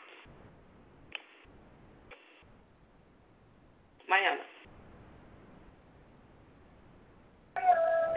Yeah, actually, I called this drop. All right, we lost mine. So we'll think about that. Oh, wait. She's and then we're going to go to the court. She's back. Hey, I'm muted. She's back. You're back. The third of the question was whether or not it's more permissible when the masculine principle is going into these uncomfortable spaces. And I would say that on some level it's more acceptable for certain types of people, that it's received better by certain types of people, especially when there's the mindset that women shouldn't make others uncomfortable. Like, we have this prescribed role, this prescribed identity of always being the nurturer. Like, I don't come to you to be scolded. I don't come to you to hear the doom and gloom messages. That's not what the feminine principle is expected to do in the imaginations of certain people. Because it's just the idea that the feminine principle will be safer and softer, and maybe we'll coddle before going for the kill, I guess, or going for the truth and those uncomfortable spaces. But the reality is that part of nurturing is doing that, being partial. Think about being a disciplinarian to some degrees. Even when we look at Shlomo, it's like the wording is to obey the law of your mother. So there's an idea that instruction and Torah and all of this is going to come from the feminine principle. But we see that culture tells us that the mother is the one that kisses the boo-boo and puts a Band-Aid on it and threatens you with, don't wait until your father comes home. And so we expect some of the gruff to come from this more masculine spaces. There's also this idea that, and I liked a lot, and I really wanted to be able to build a little bit on what MariEL said previously. A lot of the conversations that I have, because my ministry is for women, that I deal with the way that women get exploited. But it was great to hear MariEL talk about the fact that there are voids in the masculine principle that get exploited also, because the man feels disenfranchised, because the man feels disempowered by a particular type of people, by the European, by the colonizer, that the oppressor comes in, disempowers him. To hear very passionately, very zealously, it's roared into the speakers that the man has this redeemable space in the truth, that the man came from kings and priests and prophets and is worthy and valuable, and you get your Judite membership card or your Levite membership card and you belong somewhere again. You're no longer a stolen and displaced people or with no land and no past that you can attach yourself to. And you feel, and don't forget that we're talking about people who in many cases feel disconnected from the continent, don't really know what the continent's all about, and so you give them this other identity and say it lives in some other space, and then that grows sometimes and overlaps sometimes. But in the beginning, when you really hear it on the streets, it's like here, and you kind of get your man card back. And it's a weakness. It's a void. that gets addressed by certain charismatic camps, certain charismatic congregations, and even some Knesset will build on the woman disempowered you, the woman has pushed you to the fringe, but in the old days, or according to culture, or Torah says that you get to stomp that out of her. And so the man, once again, feels revitalized in those spaces. So when you get the man, and if you have an injury in the space where the woman is the thing that's keeping you down, then you continue to be attracted to the language, to the dialogue that repeats for you. You have that your feelings are validated, that you have the right to push back in these aggressive ways, that you are a man, and it gets constantly reinforced, even if it's aggressive, even if it's even vulgar in a lot of instances. The message behind it is soothing a wound that has been festering and has been ignored in healthier spaces. And so because the leader is getting what he needs from the follower, but be it attention, admiration, financial backing, likes, whatever the leader needs in terms of him feeling as if he's doing something, that's happening. And the follower is feeling that way as well. And then even in these spaces, we find women that are attracted to this simply because women are attracted to power. We'll be honest about that.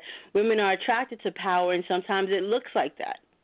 And even if it's negative or unhealthy power, women like to see our men empowered. We don't like to see our men disempowered. And even if it's in this unhealthy space, there's something about it. And women become attracted to that. Not all women, I'm not saying all women are attracted to negative or unhealthy masculine energy, but women are attracted to power. Men know that. Leaders know that. Leaders know how to exploit or how to – I'm using the word exploit here because I'm using it in the negative. Leaders who are being positive or healthy know how to activate. I would say when they're activating or revitalizing their followers and motivating them and mobilizing them. But leaders who are doing their work for less than good reasons understand how to exploit, how to keep captive this audience in the dependency, in this kind of dependency state where they're depending on the leader to keep feeding them, and the leader in turn will continue to feed that void until they feel like there's something else going on there. I'll end with this because I know we have callers. I don't want to take up more time than necessary. We find that women, now I'll go back to the women because women are the population that I deal with, that women want to trust. They want to trust. We're talking about women who are wildly successful in other spaces, extremely confident. You would consider them outspoken, bold, brilliant in other spaces. But because women do still want to be desirable, we have an entire culture that tells melanated women that they're not desirable. So we're still seeking to be desirable. We're still seeking to be validated by our men because there has been some success in turning the men away from us, and yes, us away from seeing them in empowered states. And so if you have a charismatic leader that can spot that can see that the woman is trying to align herself with the Creator, that's another thing. Women become very invested in being validated spiritually. We know for a fact that all of the churches are filled with our sisters. The churches are living off of our sisters. If all the melanated sisters pulled out of Christianity tomorrow, Christianity would fall, and they know it. So women are still looking for spaces of validation in the spiritual spaces as well. And so the men know if they can put themselves in the position where the woman ties her spiritual salvation to the man, then the man becomes something that can control or manipulate or become that, puts her in a sense of dependency. And you're dependent on his approval, dependent on what he'll do next, dependent on him keeping his promises, dependent on him being those things. And so this is why when leadership doesn't do what leadership says it's going to do, there's this huge kind of fall. It's a long drop. It's a long drop because the membership, the people that are following are on a type of high. They're on a type of high because they are literally being intoxicated by the leadership because they themselves are not contributing to the narrative. They themselves are not contributing to the work. They're literally flying off of the charisma of the leader. And a lot of things, we see this happening. People who loved Bill Clinton couldn't believe, didn't know what to do with it. Look at how and we will reject it. I've seen people not be able to stomach or process that their leader is not perfect. Look at how in hip hop, how people responded to R. Kelly being involved in underage women doing what, not R. Kelly. You don't say that about my favorite singer. I'm still going to buy his music. I don't care about it. See, and we do that. We make excuses for the people that we want to believe in. And that's something that we have to, like you said earlier, decide, are we in this for that person or are we in this to get our relationship with the Creator? And that's something that all of us have to reconcile. With that, I'll yield. Thank you for that. Thank you for just joining us. For those who have just joined, that was the voice of Sister Mayanah. We're coming to the 10 o'clock hour. We are talking about when leaders fail the flock, and we're not just, pointing the finger. We like to say these little jazzy, one finger at you, three fingers at me. I think MariEL said it earlier, or caller said it earlier, that we don't like to be corrected. This is something that is in even children. A majority of children. And then it grows in us because the image that we make of ourselves, again, we create these images in our minds of who we are. And being wrong, it shows weakness. It exposes us, right? If someone sees it, someone's seeing us not in our best form. We have industries that's built on covering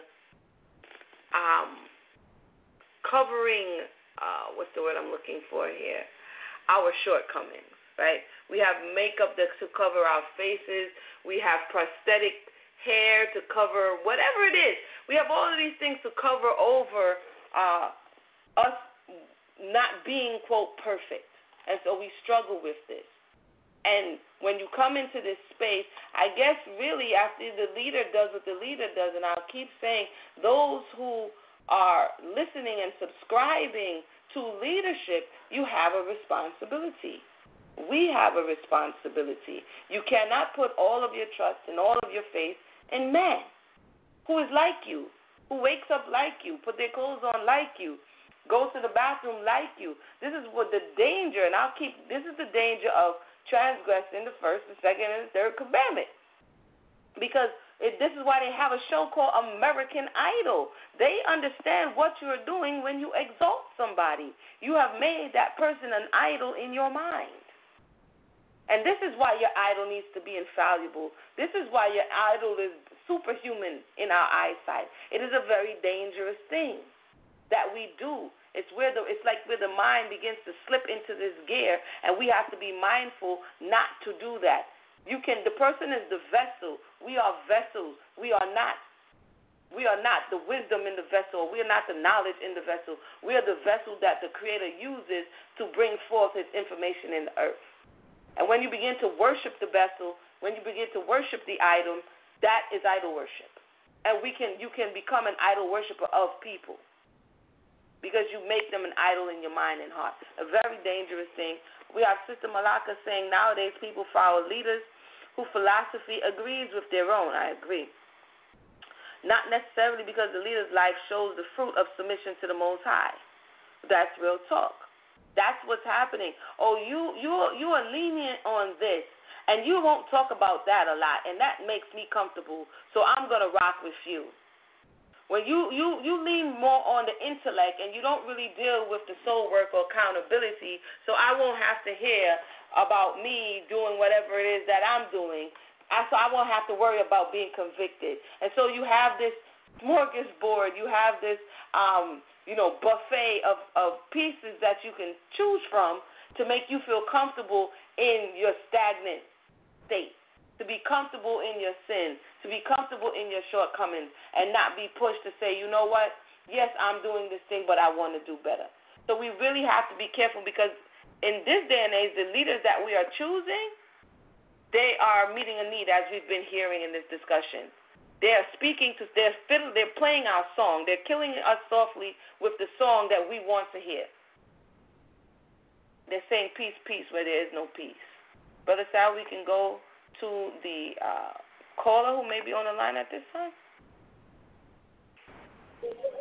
All right, we got 2 callers standing by. Once again, that number is 319-527-6239. For those that are new to the show, we appreciate you tuning in. You can also send an email for those who don't want to call, debatetalku@gmail.com. Do me a favor, for those people that already asked questions, if you already asked your questions and made a comment, do me a favor, just press number 1, and that'll take you off the switchboard. And but if you didn't, of course, stand by. You're going to go down the line and get some of your questions. Let's go to 203-942. You're live. All right, how are you doing? Somebody speaking on. Okay. Yeah, we can hear you. Yes. All right. So touching back on what they were saying a little bit earlier in regards to the leadership's fault, one scripture that came to mind was, "You I shall punish because of the fact that you followed them, and I'll punish them for what they said." And that also goes back to Deuteronomy 18 with dealing with the prophets. But keep in mind that the whole entire thought process of the prophet is that the prophet has the words of Yah directly coming out of them. So when you're dealing with leadership, understand that so most times it's the first Yah that you'll ever see in your lifetime. Your parents teaching you the word as you're supposed to be taught the word is your first introduction to Yah himself. So if you're not schooled and trained like David was, it's going to be very difficult to, in fact, say that I know enough to be able to correct a leader or to be able to check a leader. One good key point that MariEL was making earlier, thanks for shout out, bro, is that David was very careful in what he was saying, what he was doing. But the very important thing about David was experienced. When he went to go slay Goliath, he explained that he was a shepherd, and part of that duty of being a shepherd is experiencing what happens when you don't make the right decisions. Animals die. When you don't, when you're not patient, when you're not careful, you cause a blemish or a spot on that animal. When the time comes for the sacrifice, you got to break the animal's neck because it's not worthy for that sacrifice. So David was tried and proven. That's one of the reasons why he was so emotional in all the decisions that he made. He was a tried and proven leader. And most of our leaders today are not tried and proven. They go to school, they get a degree, or they're in a ministry that was not trained correctly, because most of us came off of the slave ship, believing what our masters taught, reading the books that our masters taught us to read. So our ideologies are still Eurocentric, and they're not Hebrew in nature. Hebrew is more of a cultural thing. So if we don't get to a point where our culture controls our thought processes, we can never get to a position where, like, for instance, Abraham's father was an idol maker. So Yah literally had to interject so that he could take Abraham out that situation. If you look at the scriptures for Christianity, even though I'm not a Christian anymore, Paul was going to slay the Messianics. Yah had to interject from what the book of Acts says to correct Paul. So you got to get somewhere before you even correct leadership, and you have to have a certain level of knowledge before you even say that a leader is wrong. Now, when you have that knowledge, how do you even go about anything? Because look at the Jehovah's Witnesses, look at Nation of Islam, look at the Catholics. These people have rules. They have regulations. They're very organized. It's not too much that you could say to any of those groups to tell them that they're not that they're incorrect in their decision making, or that what they're saying is not scripturally correct. If you do, you're going to have a problem, and you're going to be excommunicated, which nobody really can attack, because technically, if it doesn't jive with leadership, then you got to go. But at the same time, a lot of us do not have that knowledge to be able to stand up to correct those things. What's next?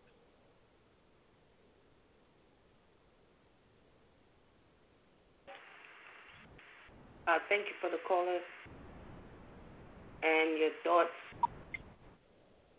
There's so much to say. So I will. We're gonna come in. We're gonna discuss it, and then we're gonna come to the next caller. Sister Mayanah, what are your thoughts on what you heard the caller just share? I heard a lot of really important points, and there were some noteworthy references. Particularly, I want to look at the citation of Dawid during the time that he went to face Goliath, and it was interesting to hear him cite the fact that a shepherd has particular duties and over a flock and the like, and all of those things are true. But what we find when Dawid is facing Goliath, that it was not about his experiences or about him or what he could do or what he has done. Instead, he was outraged on behalf of the Creator. And that was one of this is the period of time when Dawid is spoken of as a man after the Most High's own heart. Because he wasn't about himself at that moment. Everything, in that moment, everything about him was, who is this guy to say anything against our power? It was about the outrage and the offense was on behalf of our power. And what we find is that now leadership is kind of resting on their own laurels. They're saying, I'm the best to ever do it. You need to get this from me. If you don't get it from me, you haven't really gotten it. And we talk about it all the time. We have all of these conversations, and people will come back on our platform and say, you know what, someone should have this conversation. And we're like, the conversation we're having right now? And it's just like, it's not done until someone else has it. And it's very interesting that you'll find that with the leadership. If you didn't get it from here, it's not the truth. We have several camps all claiming that they are the ones with the only claim to the truth. And it's just very interesting that the focus has changed from, and Dawid later moves away from this idea. He becomes very invested in what Dawid wants. But we don't see that in this Dawid. And this Dawid is offended. The Dawid we see in 1 Samuel in the 17th chapter is he's offended on behalf of the Most High. And I wanted to see if I could pull that verse up because I want you to hear it. That the outrage is so focused. It's just like, who is this dude? How dare he? Does he know who our Elohim is? And that gets lost. That gets lost. Even when David's son Shlomo later says the same thing. When he's in 1 Kings, and 1 Kings, what he says, and I think I still have that. 1 Kings, it looks like the 3rd chapter. He says when he goes, and he earns the right to ask whatever he wants, ask for whatever he wants, and he says, give, therefore, thy servant an understanding heart to judge thy people, that I might discern between good and bad. For who is able to judge this thy so great a people? And we have leadership that has forgotten whose people these are. There's this kind of scrambling for, no, you can't take from, this is my people, these people belong to my Knesset, they belong to my ministry, and we forget these are not your people. These people belong to the Most High. They're not your people. The people deserve the truth. Even Shlomo, who has earned, he's right now king. The Most High has placed him king over the people. And he said he's still not claiming these people. Even after inheriting the position of king, he's still not saying, my people, my people, my people. He's saying, give me understanding so I can discern for your people. Not forgetting whose people we're talking about is key. We talked before about the humility of a leader, which is a trait that MariEL likened to Deborah earlier in one of his statements. This idea of being humble, knowing where the praise and gratitude and adulation belongs. The leader can only ever be a vessel. The leader can only ever be a vessel. Like you said before, the man or the woman cannot become an idol. We see, I know that there is some discussion about whether or not the Tanakh provides an objective or is impartial about this replaying about the business between the North and the South, but nevertheless, there's an account in 1 Kings, I believe that's the 12th chapter, where Jeroboam is concerned because he has now been put in the position of leadership over the northern kingdom. Leadership over a people that is accustomed to going to Jerusalem to do their worship, to do their sacrifice. And Jeroboam knows that, or suspects, that the moment the people go back to what's familiar, that they will return to their Elohim, and that he will lose control over the people. Jeroboam, according to this account, whether you believe it's objective or not, according to this account, it shows Jeroboam is not concerned with the Most High. He's looking at these people as his people, and he doesn't want to lose leadership over his people. So rather than letting them go to Jerusalem to worship our Elohim, he gives them something convenient. Listen, look over here. This is shiny. I'll make shiny idols over here. You don't have to go all the way over to Jerusalem. I don't want you getting caught up in what's going on over in the Davidic dynasty. Stay here. Stay close. And I'll give you something shiny and convenient to look at. And that's what's happening. We have a lot of people saying, don't go anywhere else. And they give them lots of shiny things to distract them, to keep them from going back and worshiping our Elohim. Because we have become possessive of the numbers, possessive because now the people have translated into money. Right? They're donating, they're supporting, they're giving contributions, and they can't lose that. And we have to be very careful about that kind of mindset. With that, I yield. Whoop, there it is. Whoop, there it is. Whoop, there it is. It's been a long day. I know as I get to the 10 o'clock hour, I can't promise. But whoop, there it is. I think Sister Mayanah just hit the jackpot, you know what I'm saying, get the door prize at the door. This is what it's boiling down to right about now at this point, is what the people, not the souls, but what the people translate into in the mind of the leaders. Now, depending on what leader you have, you're going to translate into something different, right? It could be for the individual, it could be that, the adulation, the adoration is more than the kesef for the money. So as long as you keep saying how fly and nice I am and tickle my fancy, then it'll be all good. For others, it's like leave your wallet before drop it in the plate. You see what I'm saying? And so there are, you have to, again, we went back to, and then we're going to go to the caller, why are you attracted to a certain leader? Is it for truth? Is it to be entertained? Is it because you think they're so funny? Are you overlooking things that are red flags? You know what I'm saying? All of these things are important because we don't want to leave here with just like, oh, this was just a powwow session. What are you going to leave here with that's going to empower you in your day-to-day life? I'm not saying for everyone to just be, oh, no one can lead me, no one can talk to me. No, that's not what we're saying. We're saying to be more proactive about the things and the people and the places that you go and the people and the doctrines that you subscribe to, because they do real-time damage.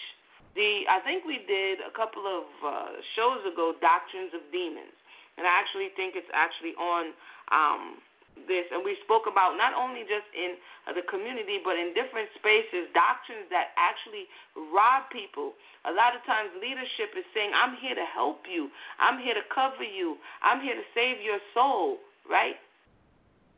At the same time, the fallout that happens, the hurt, the pain that comes after they fall off their pedestal or are ripped off the pedestal is destruction. Our families breaking apart and people losing their minds, and all of these things come as a result of failed leadership. And at the same time, the leadership will turn around and say, well, that was on you. I didn't tell you to do that.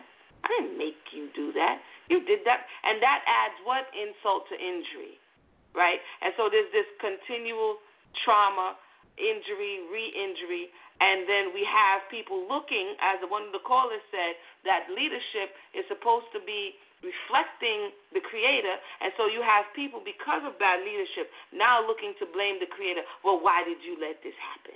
Why did you do this to me? All of this is just a circle, a continued circle of madness. And at some point, we the people have to take personal responsibility of the part we played, not of the part that the leader played, but of the part that we played. We're going to go to a caller on the line. At this point, we're going to check on Brother Sal. Brother Sal, on the line. Yeah, let's go to 716-541. You're live. Hi. Thank you for taking my call. I'm enjoying the format, and I thank, the sisters and the brothers tonight, and of course Sal, for the summer special. You guys were pretty spot on, and so was the caller when he said that it's better if you understand the word, before you go and you try and point the finger and tell people what they need to be doing and what they should be doing.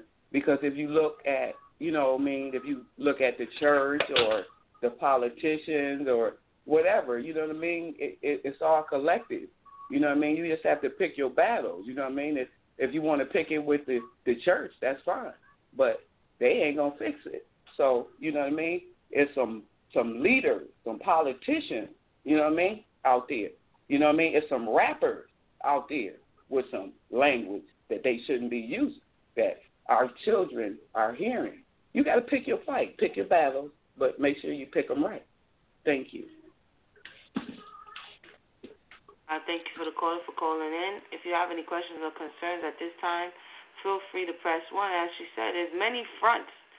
We opened that up, and I believe there's a question on the floor, but there are many spaces where leadership fails. I said it in the classroom, in government, in the home. This is one of the number one places that leadership fails.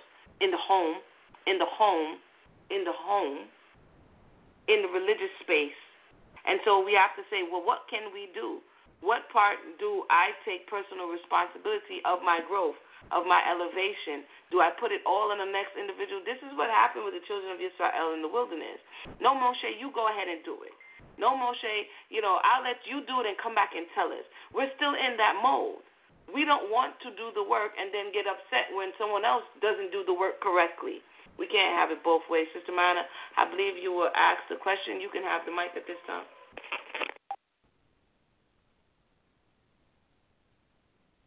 Okay, let me take myself off of mute and go back into our chat. We have a sister asking the question. Let me bring it back to the question. It was everyone in the chat is like, wow, that's a great question. She asks, I have a question.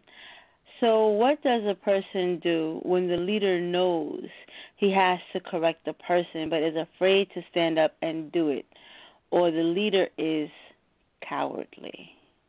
So I'm understanding this. Originally when I read the question, I think I read it with a reverse understanding, but it looks here like she's saying, what does a person do when the leader knows he has to correct the person but is afraid to stand up and do it, or the leader is cowardly. So I think this question is, what happens if you see that the leader isn't doing what they're supposed to do, and now, but there's still correction to be made. And so I think that's a great question. Emunah, what are your thoughts on that? Did you just do the Emunah Y'srael host reversal question, Sister Mayanah? I know, and I was so wrong for that because she literally specifically asked me. She's like, hey, how do you answer this question? I always do it, so I'm gonna take that. I'm gonna take the L. What was the question again? Let me see. What does a person do when the leader knows he has to correct the person but is afraid to stand up and do it, or the leader is cowardly? So then what does a person do when the leader knows he has to correct the person? Right. So the person, I would need clarity, because what does the person, what does the spectator, the onlooker do? That's what it reads. I'm gonna answer it that way, because that's what it reads like to me. What does the person do when the leader isn't doing their job? And I think that's a great question. So what do we do when we see that we have leadership not standing up and doing their job, seeing all of these other things go wrong, and the leader is too cowardly to lead? That's a great question. So I think in that case, what we need is for the follower to take ownership of what they say they hold true. This is what we're talking about all along, is this idea of accountability. The accountability that membership is supposed to have. You need to be invested in your own mission, invested in your own task. That's the part that empowers the follower. Even if you listen. Again, we've been making this very binary. Like there's the leader and there's the follower, and it kind of makes it seem as if the follower has no agency, that the follower has no accountability or any space for movement. And that might be because we have created a culture of the leader is the one. Right? He's not only is he not to be questioned, but you don't go into his lane and do his job. So what happens is when the leader is not, I would say this, if you know that the leader is not doing their job and there's something that Torah requires, and you see Torah is not being followed, then you go and you act on that. You do whatever Torah tells you to do. Because Torah is supposed to be what's leading. The caller earlier was talking about culture, and it was very interesting about this idea of culture. We had a show just Saturday night explaining culture, because this word culture gets inserted in conversation and in discourse in ways that culture doesn't really fit. Even we were calling it culture, it's not. Culture isn't the thing that's doing, or it shouldn't be. Torah is always the thing that's doing. Always. If we're going to fall back on anything, if we're going to refer to anything as what we need for instruction, it always has to be Torah, because culture will change. Culture is unstable. Culture cannot be your reference point, because depending upon where you are, the culture will tell you something different. Torah is always going to be consistent. Torah is always going to be the thing that you go to. So when your leader isn't doing what he is supposed to do, which is what Torah, because your leader, in this particular case, because earlier I left it very broad and talked about mission, objective, and task and all the like. But if we're talking about what we as a nation are moving towards, then we are moving towards our reconciliation with our Creator, with the Elohim of Abraham, Yitzchak, and Yaakov. We're going back home. We're going back to his favor. And he has told us how. He has left on record how we do that. That record is Torah. So if you see someone going contrary to Torah, then you bring everybody back to Torah. Don't wait for the leader to do it. If the leader is dropping the ball on that, then step up. And if you don't know how to step up, if you're afraid to step up, get with other people. Get with other people, talk it out. So, we have a brother out there or a sister out there that needs to be corrected, and instead of pushing it on to the next man to do it, am I my brother's keeper? Come on, we all know the answer. Yes, I am. Come on, y'all didn't see this movie? Am I the only one that saw this movie? Yes, I am. You're the only one. That's a lie. You be That's a lie. But no, that's what we're talking about, though. We want to share accountability. And, we know a lot of us are afraid to keep or to hold our leadership in accountability. But you know what? We have to be honest. Sometimes we're not holding ourselves accountable. We're accountable for our own learning, and we're accountable to each other, and we're accountable for each other. We talked earlier about the first 3 commandments, and the first 4 commandments in total, which teach us how to respect our Elohim, keeping the Shabbat, not using the Most High's name, keeping the number 1 commandment, you have no one beside our Creator. The 4 that we had, I know I didn't name all 4. The 4 that we have there, those are for the Creator. But the remaining 6 is how we love and are accountable to each other. And for those of you who have heard us speak before, then you know that we have pointed out that the 10 Commandments are our covenant vows. Those are the vows that we made to the Creator on the Mount. And we said, I do. He said, will you do this? We said, we will.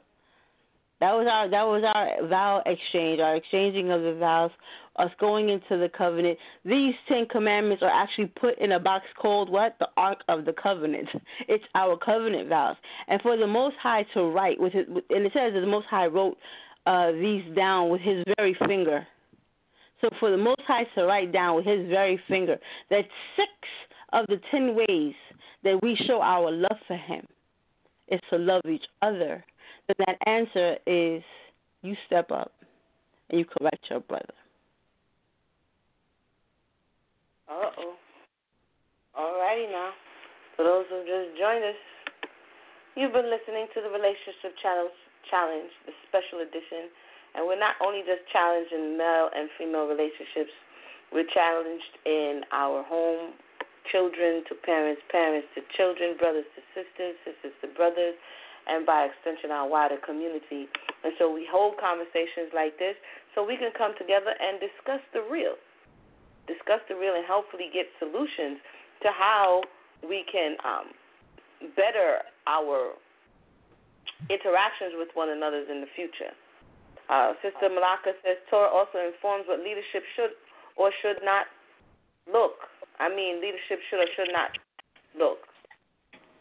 Did I read that correctly? The Torah is culture, and the Torah informs what leadership should or should not look like. Yeah, look like. Yeah, and that's what we had that discussion. As Sister Mayanah said, on this channel, you can hop over there and take a listen to the last discussion we had about things being passed off as culture, everything being blamed on culture. Our behaviors is dirty, we say it's culture. We do all of these things and we say it's culture. Like that's not enough. If it's causing argument, if it's causing contention, if it's causing division, we have to reassess it. Because even when it was done at the time that it was done, and it was not necessarily Torah, if it had the same effect, then doing the same thing over and over and expecting a different result is insanity, essentially. And so if we want to stop chasing our tail, we have to, each and every individual, for the position that you are in, take personal stock and accountability for what you're allowing into your space. This is the beginning of it, governing yourself. We're always looking for, not all, but a good amount, looking for other people to govern us because we refuse to govern ourselves. We refuse to take, as Sister Maya was just speaking about it, the personal responsibility. So I think we have another caller on the line. I'm just going to keep singing the same old song, you know what I mean? And hopefully, somebody hears it. Brother Sal, is there another caller on the line? Oh, sorry. Oh, wait, before I do that, Brother MariEL. Oh, I heard you. Go ahead before we go to the next caller. I would have touched on the last caller on what he was talking about as far as knowing how to test your leader or, knowing the commandments to test your leader. What comes to mind, though, and though there's a lot of people who actually plays and misinterpret this, Isaiah 4:1, okay, where we do notice that there are 7 women that comes into one man, and what makes this man so interesting and so appealing to these women are the simple fact that he's able to take away their reproach. And how do they know that he's able to take away the reproach is if you understand Numbers 30. Number 30 give you a great explanation of what a man does, or as far as like a father or a husband do in order to retract or recall back a certain thing that's being done from his wife or from his daughter or whatsoever. And this will play big onto the of course the wife or his daughter, but it also can play a role as far as with the followers towards a leader.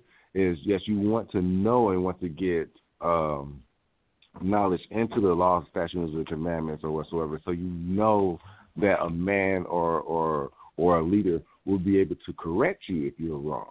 You would know, like, okay, well, this guy is very knowledgeable in the Torah, or this guy is very knowledgeable in the law, statutes, and commandments. So I know that I can trust him that if I get out of line or whatsoever, he will hold me accountable, or he will tell me what I did wrong, and he will be able to reproach. That's what the whole idea of reproaching is. It's to tell when somebody is, or will be able to tell you when you're out of line, or when you're breaking the commandment, to keep you back in line, or to steer you right back into the path that you need to be going as far as being a path of righteousness. All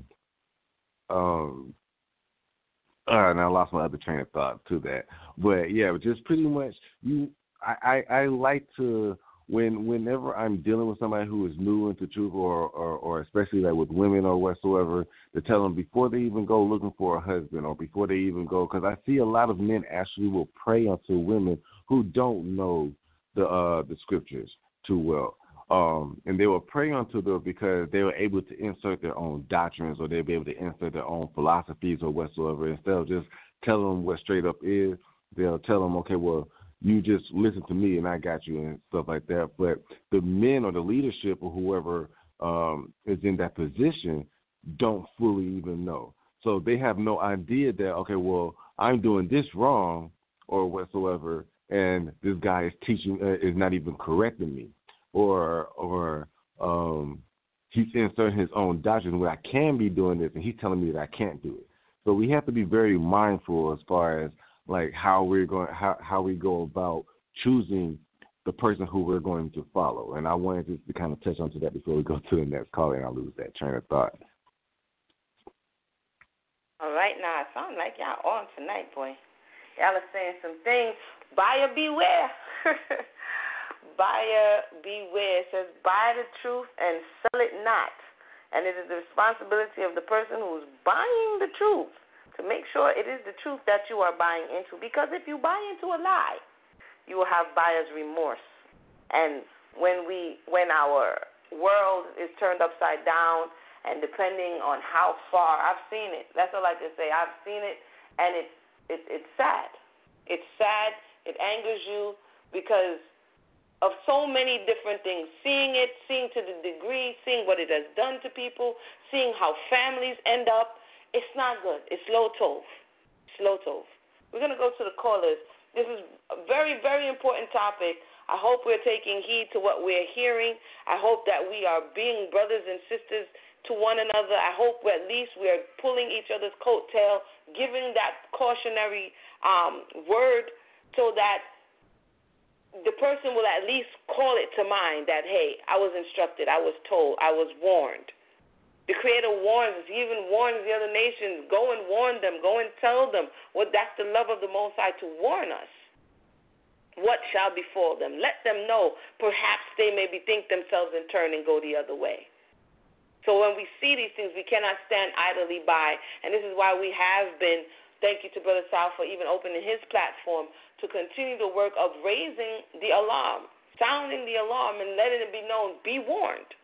That laying with the man does not make your husband, does not make him your wife. We did a show. That was, I think, Sister Man, is that the very first show we did? I think so.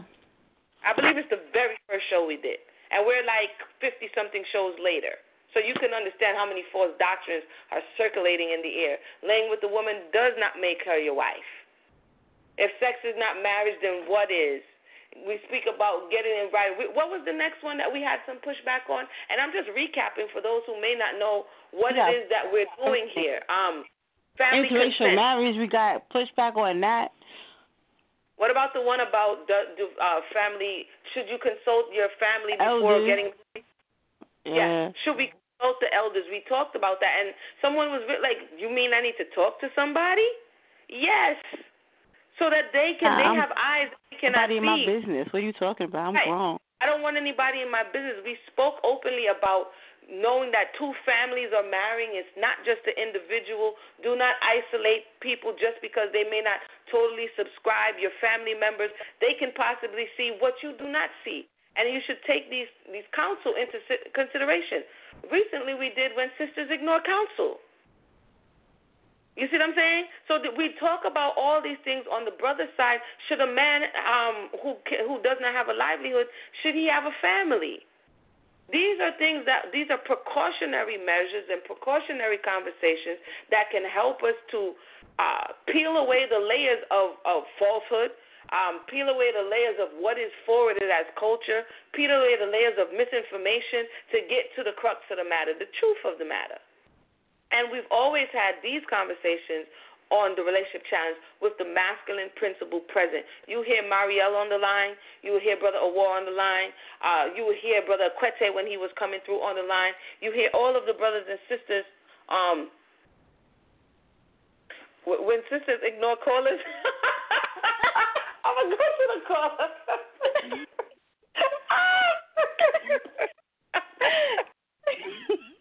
Caller, I'm so sorry. I'm not ignoring you. The mic is yours, Brother Suffer. All right, let's go to the phone lines. Let's go to 469-245. Shalom, shalom. It's Shika. Shalom. Hey. I'm doing well in Corpus Christi, where the mosquitoes are out of control. But I've been listening and been having a conversation with people over the weekend about leadership and what that looks like. And we've actually talked about leadership a lot of times. I always bring it up because I think that our community, the Hebrew community and the Black community at large, has no idea about leadership. In every other community, in every other facet of life, even in the organizations that we may work in, when something doesn't go right, everybody looks at the leader, okay? And the reason why that is that while the leader has a flexibility of deciding how they make decisions, whether it's from bottom up or top down, they're the last person to make that decision. And so I think in our community, why it becomes different is that we're just happy that somebody is sticking their necks out. We're just happy that somebody is getting in front of us and saying the right things and progressing us in a way that we want to be progressed. However, when that happens, are we as critical of them as we need to be so when they rise to the level where they're outside of our community and visible outside of our community, that they already know how to take ownership of their faults and their attitudes or actions, you know? And so I think it's failure of the followers in our community as well as the leaders in not understanding what you should be looking for in a leader, and then in turn how I need to be as a leader and how big the responsibility is. Because when I went through leadership training, it was everything's your fault. It doesn't matter what happened. The cafeteria food went bad, it's your fault. How come you didn't know, or how come you don't have a system to know when you need to order more food or when food's been sitting too long? How come you didn't ask your cafeteria manager about that? And it's like, what? You know, I'm supposed to be worried about food.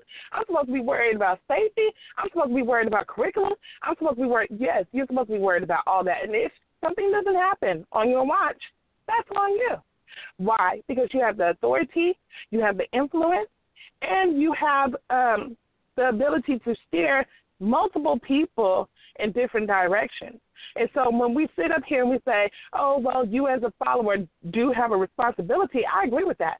You have a responsibility of knowing what you should be looking for in a leader. However, the leader has to, if you're going to put yourself out there, ability when things go wrong and not make it excuses. And excuses are just reasons for bad behavior.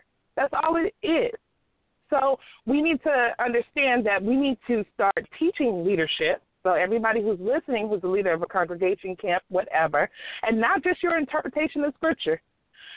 Not just that, but go outside of that and get some real training. There's training out there by professionals, okay, who have done the work. It's okay to supplement in this area because, unfortunately, our community is not raising our boys and our girls up to be leaders. And so the sooner that we can get to that, the sooner we can start training congregations and people in the community, then we can know what to expect, and we can know what to expect if we choose to get out there. And then you are sticking your neck out as a leader. It's a very difficult place to be in. It's very hard to get up on platforms, debate, and all these things that leaders have to do in our community. It's very difficult. So, but you need to go in with your eyes wide open and not just be puffed up by people cheering you along. So that's all I wanted to say. Thank you for listening. I yield. Thank you so much for that, Sister Sheikah, and thank you for being so patient while you press 1. My apologies for my delay to the phone lines. But I agree, training, like she said, know all of what is involved. You know what I'm saying? Don't believe the hype. You are playing with people's lives. You have your hand in people's lives. They're real lives with their governments and their whatever it is they do because the leader said in the name of the Most High X, Y, and Z. You see what I'm saying? It's real serious. And in the aftermath, if you're not there, in the aftermath, if the individual, you put the onus back on the individual, the Creator will revisit for these type of things. You know what I'm saying? The Creator will revisit people who are misleading the flock. It's written. So we have to be very, very careful. Brother Sal, I believe we have another caller. All right, let's go to the phone line, 724-518, you're live.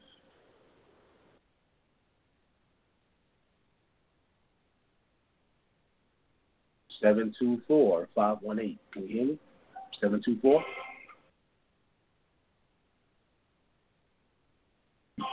Hey, All right. This is me, Malaka. I'm sorry. I didn't hear the first part of the number and didn't know you were talking to me. But I'm here now. Shalom, Oni. Hey, shalom, sis. I'm giving all praise to the Holy Land of Israel. Glad to be with you guys tonight. I wanted to just share a little bit about the topic. I was thinking as I was listening to the last couple of callers, and I went back to one of the earlier questions when someone asked the question, what do you do when you give advice, you give wise counsel, you confront someone who may be in a leadership position, and that person chooses not to listen to you. They say something to the effect of, you can't judge me, or only God can judge me. And I was thinking about the scripture in Psalm 1, where it says, blessed is the man that walketh not in the counsel of the ungodly, nor standeth in the way of sinners, nor sitteth in the seat of the scornful. But his delight is in the law of the Lord, and in his law doth he meditate day and night. And I was thinking about that.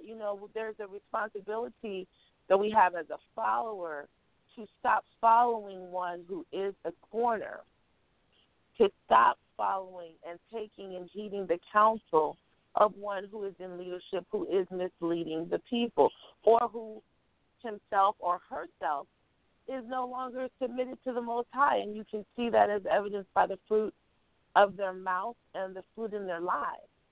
We have a responsibility to following that particular individual. And perhaps when we do that, that person might have to come face to face with the fact that they look around and they're standing there alone.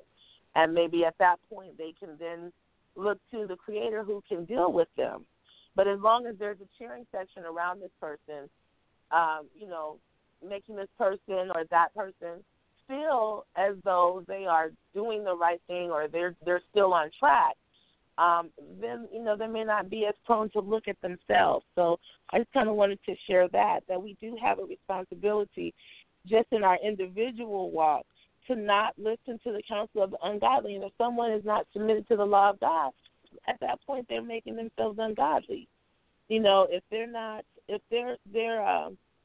not receiving counsel or correction, then at that point they become the scornful. And I think we have to start acting accordingly. So I wanted to say that. And then also I wanted to go a little bit further down in that same scripture, 5. Therefore the ungodly shall not stand in the judgment, nor sinners in the congregation of the righteous. For Adonai knoweth the way of the righteous, but the way of the ungodly shall perish. So if the concept here is that the ungodly cannot stand in judgment in the congregation, then we would have to say then the flip side of that is that the godly or the righteous can stand in judgment in the congregation. And I think about neighborhoods when I was a child, communities when I was a child, there were certain behaviors that were not allowed by the neighborhood. You could get into trouble, and this has happened to me.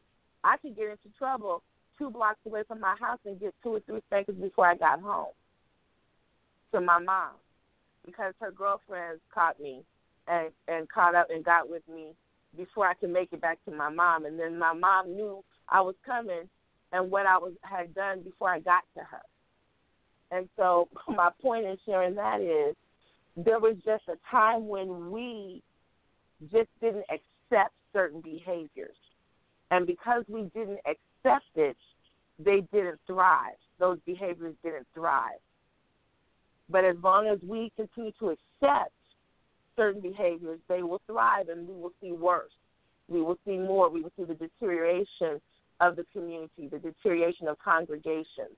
We have to stop accepting lawlessness and just chalking that up to what he said or she said. If we're going to follow Torah, then there needs to be elders that are being called and people who are being brought onto the carpet and brought into a place of judgment. That's just what it is. I can't skirt around that word. So with that, I yield. Real talk. All right, that was the voice of Sister Malaka. Thank you so much. Yeah, you got to call it what it is. This is what, as you said, no longer accepting or don't get into a space where you wink at evil or you hear a report and you brush it off. It behooves us to diligently inquire about what's going on in and around us and, speak up and sound the alarm and warn people. A lot of the topics that we speak of here is because there's more than one occasion where we've heard these topics, and so we say, you know what, we're going to air it out. You know what I'm saying? And the hit dog will holler, proverbially, of course. You see what I'm saying? Who the shoe fit is going to wear it, and the cap too. You know what I mean? So it's something where if you know it's you, or if you know it's someone around you, if you know this is going on, go through the proper channels. Go through the proper channels to try to rectify the situation, to resolve the situation, to shed light on the situation, because if you cover it and it's evil, it's going, as Sister Malaka was saying, it's going to spread, and it's going to infect the whole bunch. You know what I mean? And that's not good. These are the things that we can do, and these are the things that we should do. So we are getting to the latter portion. Yep, I was just coming there, Sal. We're getting to the latter portion. A sister was supposed to join us. Tifada was supposed to join us. I haven't heard from her. I'll go ahead and check. I will check and see if we have any more callers on the phone line. Let me go to Sister Mayanah while I do one of Sal's moves. I'm going to go behind the scenes and check on the sister. No callers at this time. So, Sister Mayanah, your thoughts on what you've heard thus far as we begin to transition the conversation into winding down? Throughout the evening, as we've been looking at the topic, we find that most people agree that there's room for accountability even in the membership, as well as with the leadership. We also see that there's general support for calling out bad doctrine or bad instruction or bad leadership. What I haven't heard us say, and I think that it's important for us to say before we go off the air, is that when we do find those people that have the courage to speak out, that we don't vilify them. And that's what's happening in a lot of spaces, that we want to tell people to speak out, to be honest, to uncover, to reveal, and then when they do, they become subject to more abuse. They don't get to have that space where they are the victim of something, or they are the ones calling out what has been bad behavior on the part of the leadership or another person, and instead the lens goes right back to them, and there's like this betrayal. How could you say that? How could you, as they say, pull the drawers off of our leader or this other member or this other person? How could you pull back the curtain and just kind of reveal that the wizard is actually, just a small man behind pulling levers and using a big voice? And so I say that to say, if we're going to agree that we can't allow for misinformation and bad behavior to stand, then we have to stand with those that are speaking up, even to their own hurt, because it's a very vulnerable position to stand, to step out in a space, especially if they're not the leader, right? They're not the ones you expect to step up. They're not the ones you expect to accept accountability. And if we can shame the ones among us that are willing to speak up, it's going to stop others from doing it. And we have to be very careful about going into this Tammy Wynette mentality. For those of you who don't know who Tammy Wynette is, it's a singer from the 60s who wrote a song called Stand By Your Man. And it's like this whole list of things that is very uncomfortable, that you're standing by your man through all these very weird, things. No matter what his transgressions are, you just kind of stand beside them the way we do with our idols, those people that we look up to with our spouses sometimes, or with the singers that we like, the politicians that we admire, the people that are in places that we want to be in, and so, or people that we have invested in, and we're not ready to divest from. So, I don't know if Emunah, are you back? Yeah, I'm back. As you were speaking, the Proverbs, y'all know I like Proverbs. I'm just saying, Proverbs 17 and 15 came to my mind. I took the liberty to look it up so I don't misquote it. He that justify the wicked and he that condemn the just, even they both are an abomination to the Most High. And this ties into what Sister Mayanah was saying, that you have a culture that is infatuated with leadership and feels that leadership is beyond reproof, and therefore the person who's speaking up must be mad. They must be crazy because it can't be the leader. And so you have the cheerleaders surrounding and insulating the leader, and then the person who's trying to speak truth is crushed to the ground. That's an abomination. We are called to hear out the totality of the matter. If it's within our jurisdiction, we're called to hear out the matter from whomever is involved in the matter before we say we are not supposed to be respective of persons. You judge the case and not the face. That's a one-liner for Esther, right? You're supposed to judge the case and not the face, right? And this is where we have fallen into in times past as a nation. So everybody keeps talking about, we awakening. These are the basics of how to govern even the workplace. You know what I'm saying? If you have people, you have people who are in positions and just because they're that person, nothing they can say or do is wrong, that's wrong. Because we are all human and we all err. So, again, as Sister Mayanah is saying, to close the person down, whomever this person is, and this happens in a lot of spaces, in a lot of Knesset, you have a lot of people on the fringes, pun intended, on the outside, because they have been kicked out because they dare say that some injustice has happened. That's creating a culture of wickedness. And so we have to be very mindful of these things. Sal, do we have any more callers? If not, we're going to check on Brother MariEL. We have not forgotten Brother MariEL. You could go ahead and give us your winding down thoughts.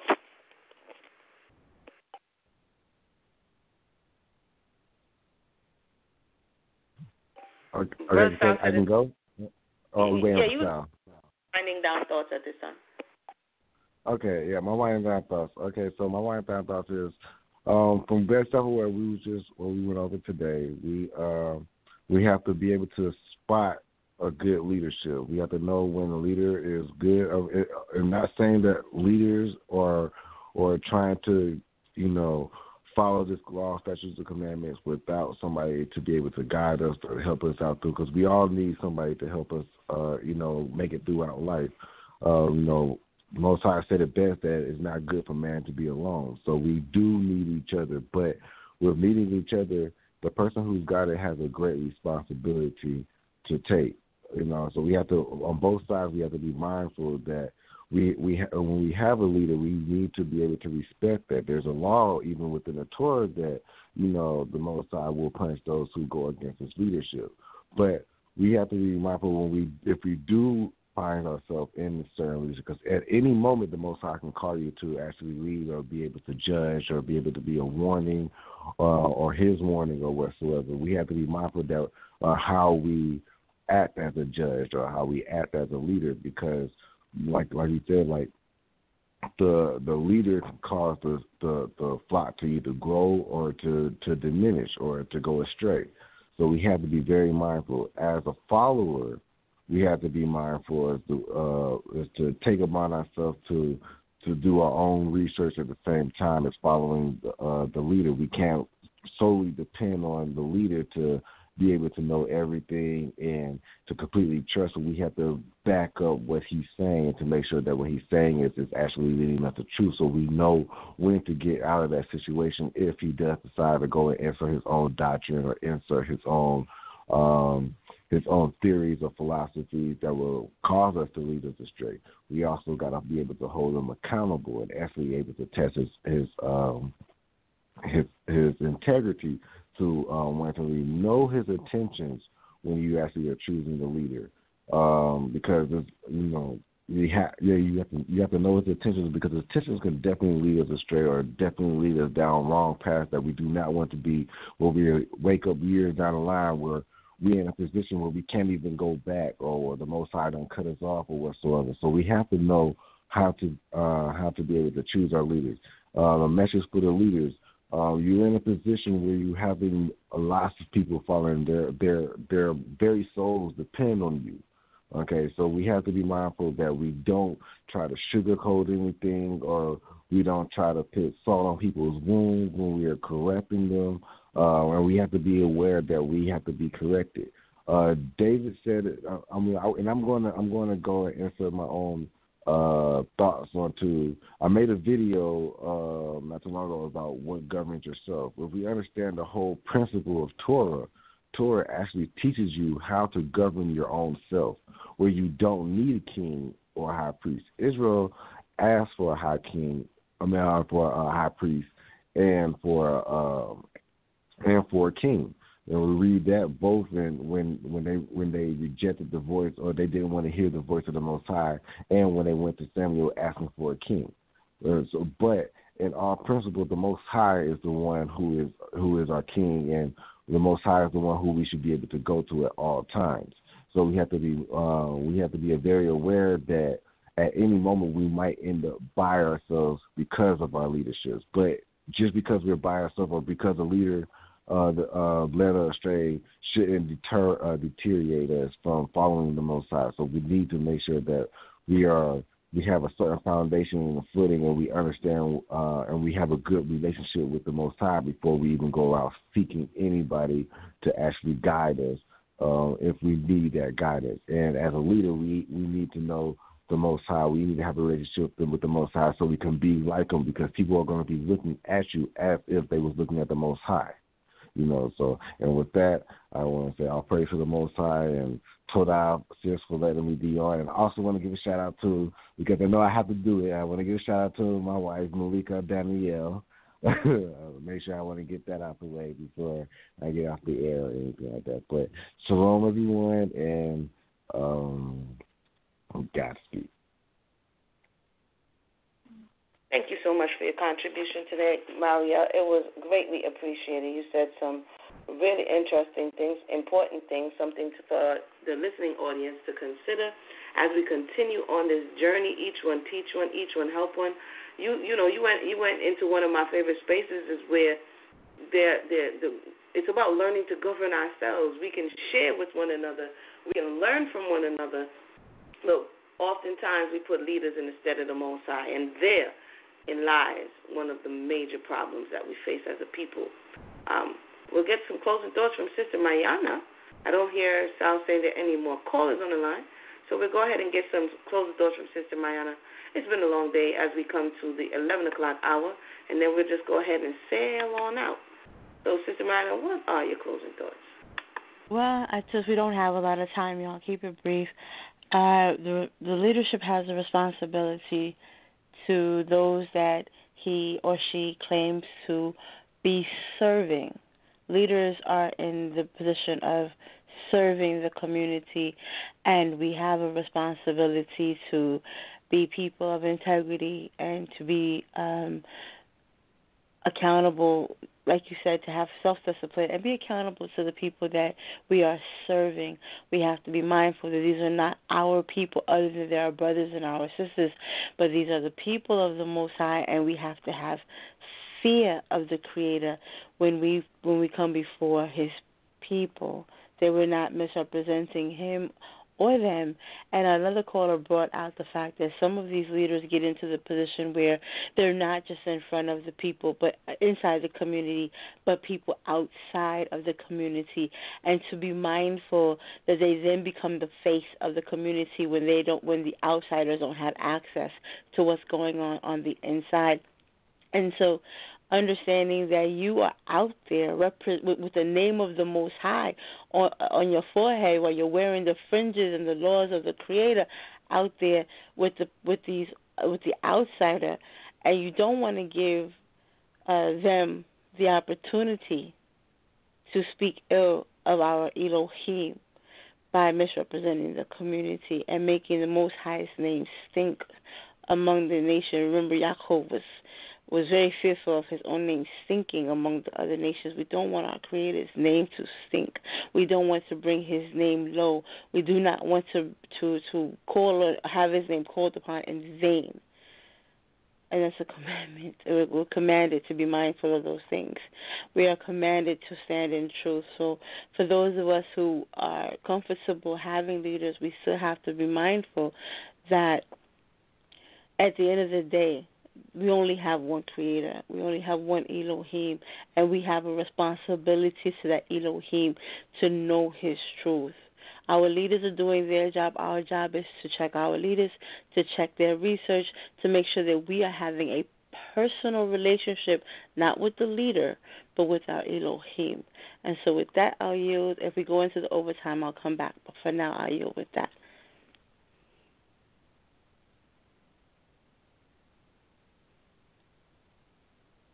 All right. That on mute, and I said it twice. I want to thank everybody for tuning in. I think we've given enough food for thought. Sister Tish, was it Sister Tish? I got a message, from Sister Tina saying thank you for the meat. This was done in love. Again, there are many situations that are at this time. It's like a floodgate is opening of situations where leadership is coming into question. And as we are dealing with this, what it is, it's going to be an injury, spiritual injury, emotional injury, betrayals of leaders, shortcomings of leaders have to do with trust issues.